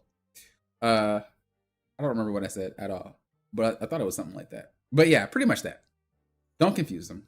They're different. You can be as close as you want, and it doesn't signal that you're aggressive. You can be as far as you want. It doesn't really signal that you're passive. What you should really do is just learn the tip of your range, how close or far you need to be to succeed. So when it comes to, oh, I got you. Okay, I see what you're trying to say. When it comes to range, learning your peak distance of like your effectiveness is huge. So if we go down here real quick, right? Well, you want to test it this way. So this is what you do. This is how you learn. So for my primary, this is where we're at, right? Now, ask ourselves, can I hit my other abilities? Yes. Right? Can I hit this? No. So I need to be closer, right? Let me put the cooldowns on. You can push, but not pull. Let's try again. I thought they were the same, to be honest with you. Okay, they are. I was like, what? I swear I read they were the same. So I just backed up a little bit. Right? So I can hit that. Okay, now we have to ask ourselves, well, realistically, you should be able to put the shield down middle because your team shouldn't be in there. They shouldn't be that deep. So realistically, like anywhere you stand, you should be able to put the shield in between them. So all of your abilities can land in that sweet spot. So that's where you should most likely be most of the time. This allows you to play the field of what we talked about, where it was you remember the safe zone, right? The neutral zone, the danger zone. It allows you to play all of these very safely from where you are. If you need to move up, you're always in the safe zone regardless, and you should be able to fight anyone in the back line or like anyone in that like danger zone on their side. Should it come fall back, you're already in the safe zone and you're even out of it. See what I mean? And this goes for every single character in the game. It's not just a healer. You have to really understand what your effective range is. So Cap, this guy, I know that my effective range is not here. Right? Like I can jump in, but I don't really want to have to do that because that's super far. So my effective range will probably be something like a little bit closer, you know, like right here. Somewhere I can just jump on you. I don't want to have to use my abilities to get to you. I want to be able to just jump to you. That is my effective range. Same thing if you're playing in the vicinity, right? That would be your effective range, right? So Cap is weird. That's probably a really awful example, but Cap is weird. Venom has it too, his effective range. Like every character has a specific range they can be at to be useful, right? If I dive and I want to hide, what is my effective range? So before I go for a dive, as an example, let's just say I'm going for the dive. I need to know where my effective range is when I walk back. So I'd walk back this way. Same thing for DPS. I know Hela has drop off, well, not drop off, but fall off. So then you would think, well, what is my effective range for my other stuff, right? Well, if I need to run away, my effective range to run away, can I get up there? Yes, I can. So I need to make sure that my escape route has something in the effective range. It's not just about damage. It's also about your repositioning tools and all that extra good stuff.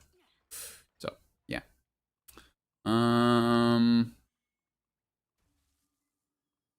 Okay. I think that's pretty much it, though. So get that down pat, and you'll be chilling. I play tank, and I don't have a cat bag. That's criminal for me. Wait, you don't need to play cap, though.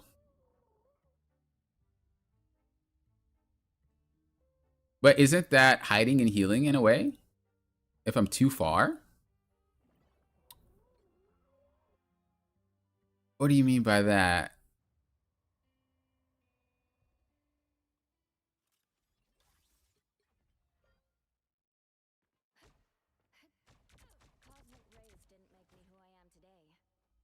Like, let's just say you're fighting here. This will still be your effective range. You can still do what you need to do from here. You don't always have to be in cover to be at your effective range, but most of the time there's enough cover. There's a cover everywhere. So realistically, you should be using cover more often than not, but you should still always be able to remain in your effective range, regardless of what map it is. The thing is, what people tend to do is they tend to get a little bit too close, and then they put themselves in a position where they don't really have anywhere to go. So they just walk in a circle, or they bounce around, and that's not the same. But if you zoom yourself out, you realize that you have a lot more areas to play. You have this as cover, you have that as cover, you have the lip down there as cover, should you want to take cover from being shot at an incline. You can just back up and the lip will cover you. But when you're too close, these are just things you can't see. So that's why playing at your effective range is important, because you can get more of a idea of what your layout is as you're playing, and you can adapt accordingly. Don't look at me. Did she just turn red? Is that a thing now? That's cheating. Did they always have this? Bro, that's cheating. Why did she get this? This is unbelievable. I didn't realize she had that. She always had it? It always turned red to tell you? That's cheating. Bro, that's giga cheating. She should know her range. Y'all should not be giving her free. That's cheating. That is cheating, bro. That's cheating, bro. I'm actually kind of upset. Bro, what? She should know her range. There's no way we should be babysitting that. That's crazy. That's crazy. I'm disgusted. I'm disgusted. That's crazy. If you're too far from the fight, well, your main goal is to always be thinking, should I heal or fight? If you should be able to heal, that means, or if you should be able to fight, that means the fight's going well and you can move forward a little bit. If you feel like you're starting to need to heal more, the fight's going poorly, so you should walk back. It's like a mix. It's like a mix and match. Rizzo will never beat the allegations. Dude, that's so OP. Why does she have that ability to see when she's close enough? That should definitely not be a thing. Wait, I just also realized, didn't she used to have... She used to have a projectile field, right? Now that I think about it. So did they make it harder or easier?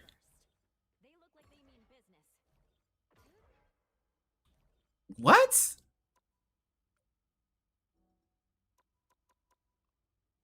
What? Hold up.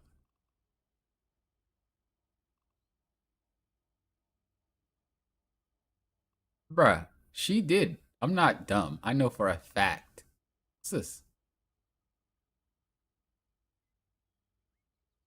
Must be nice to have mouse stuff. I wouldn't know nothing about that. Whatever that was. What did that just say? Raw input? Your stuff even sounds cooler. Dude, I can't even play mouse on PC. I stick to controller. It's too much. It doesn't show anymore. Oh, is it this? No. This? No. They just took it away. They took it away. She definitely did. Hold up. I'm about to look at one of my old videos. I'm not crazy. If I look this up and she doesn't have one, I'm gonna be crazy. When did she come out again? What patch was this? Was it like 3? It was 2, right?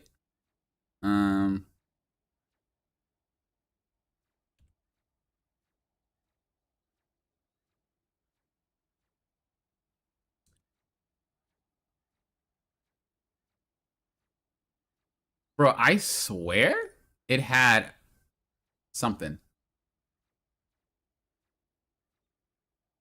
I'm not nuts, chat. I mean a little bit, but I'm not that senile. I know what I saw. It was patch 1.0 she came out in. But did I not cover it? Did she come out before the thing in Human Torch? Or after? She came out before, but I don't think I covered it. Which is weird.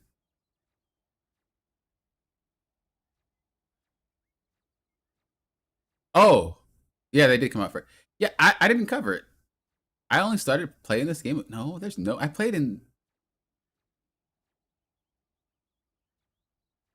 I definitely played when it dropped, but I guess I just wasn't doing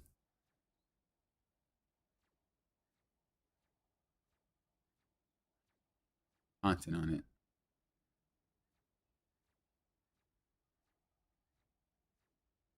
Oh, you're right, Lauren. This is why you're mod. This is why you're mod. Holy goodness gracious.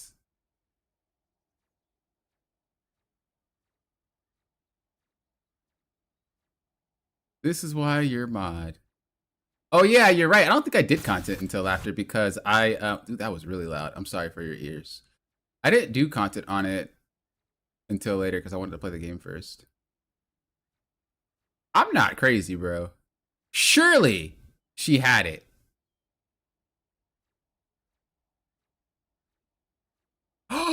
She never had it. She never had it. What? Am I crazy? Surely there is a character that throws up something before they. No, surely there is a character. Surely there is a character that shows the nah. There's somebody that does it. I am not crazy. Like there is definitely a character that that shows it like Groot. But I thought it was Invisible Woman. No way. No way, bro. Was it Jeff? Oh, he even said nah. Okay, you're right. It wasn't Jeff. Dude, what? I swear there was one for when she pushes and pulls. There was what character? There's a character that shows it that looks just like it. Is it Blade? Is that what I'm thinking of? Nah, it isn't Blade. That one's nah. There's another. There's gotta be. Dude, am I just crazy?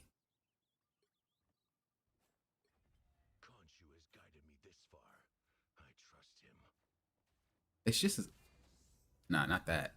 Dude, I'm crazy. Bro, I just need to not make content anymore. What in the world?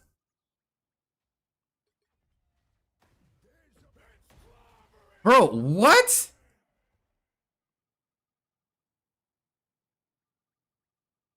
I remember it being an actual like funnel ability. Like it was I don't know if it was a rectangle or a trapezoid or whatever, but I remember it being something that they would show going forward out of the character. Bruh. No way. No way.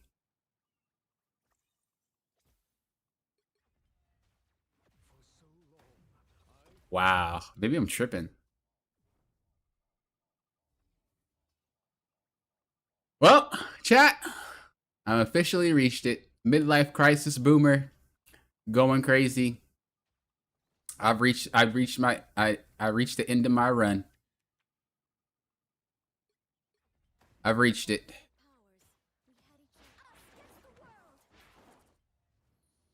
I'm no longer him. It's a wrap. It's a wrap.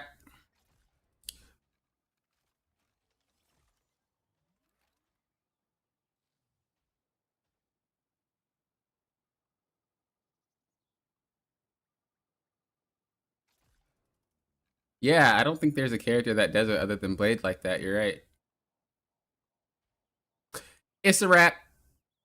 I'm cooked. Yeah, that's the only character. Wow. I'm tripping.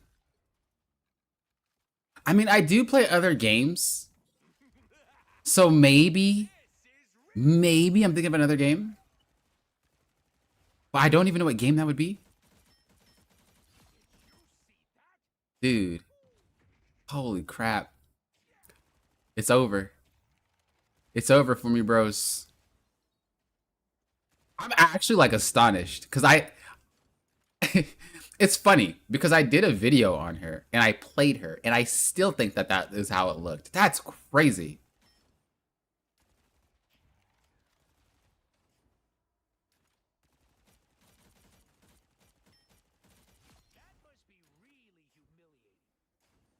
It might be that, American. It might be that.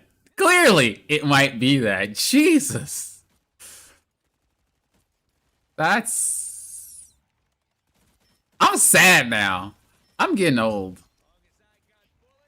I'm getting old. I'm gonna start forgetting where my shoes are. I'm gonna start forgetting faces and names. I'm already combining words, chat. It's already happening.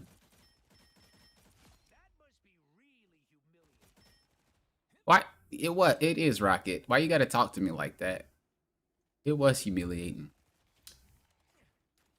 Well then, that's that, I guess. But what's more sad? Me having midlife crisis, forgetting things, having dementia, and all that extra stuff that comes with it, getting older, or the fact that I'm still higher ranked than majority of this player base that plays my rivals with all those conditions happening. I mean, I'm just saying, if we about to flip a coin, we might as well look at all sides. We tossing it. We tossing it. I can't be the only fool here, chat. I can't be. We gotta be fools together. That's how. That's how we learned.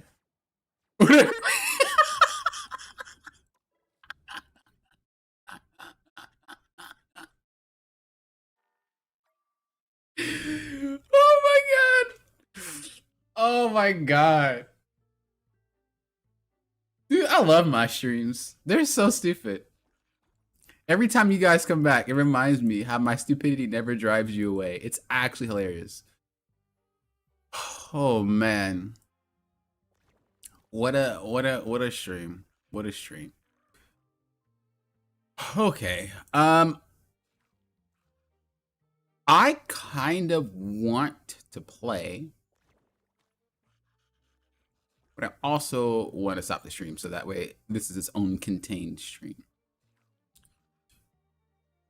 Lauren, round of applause, is going to play some Marvel Rivals tournaments in about 40 minutes. Is that correct, Lauren? I know I asked you, but I'm just like reaffirming that that is correct. Or maybe you guys pushed it back or something.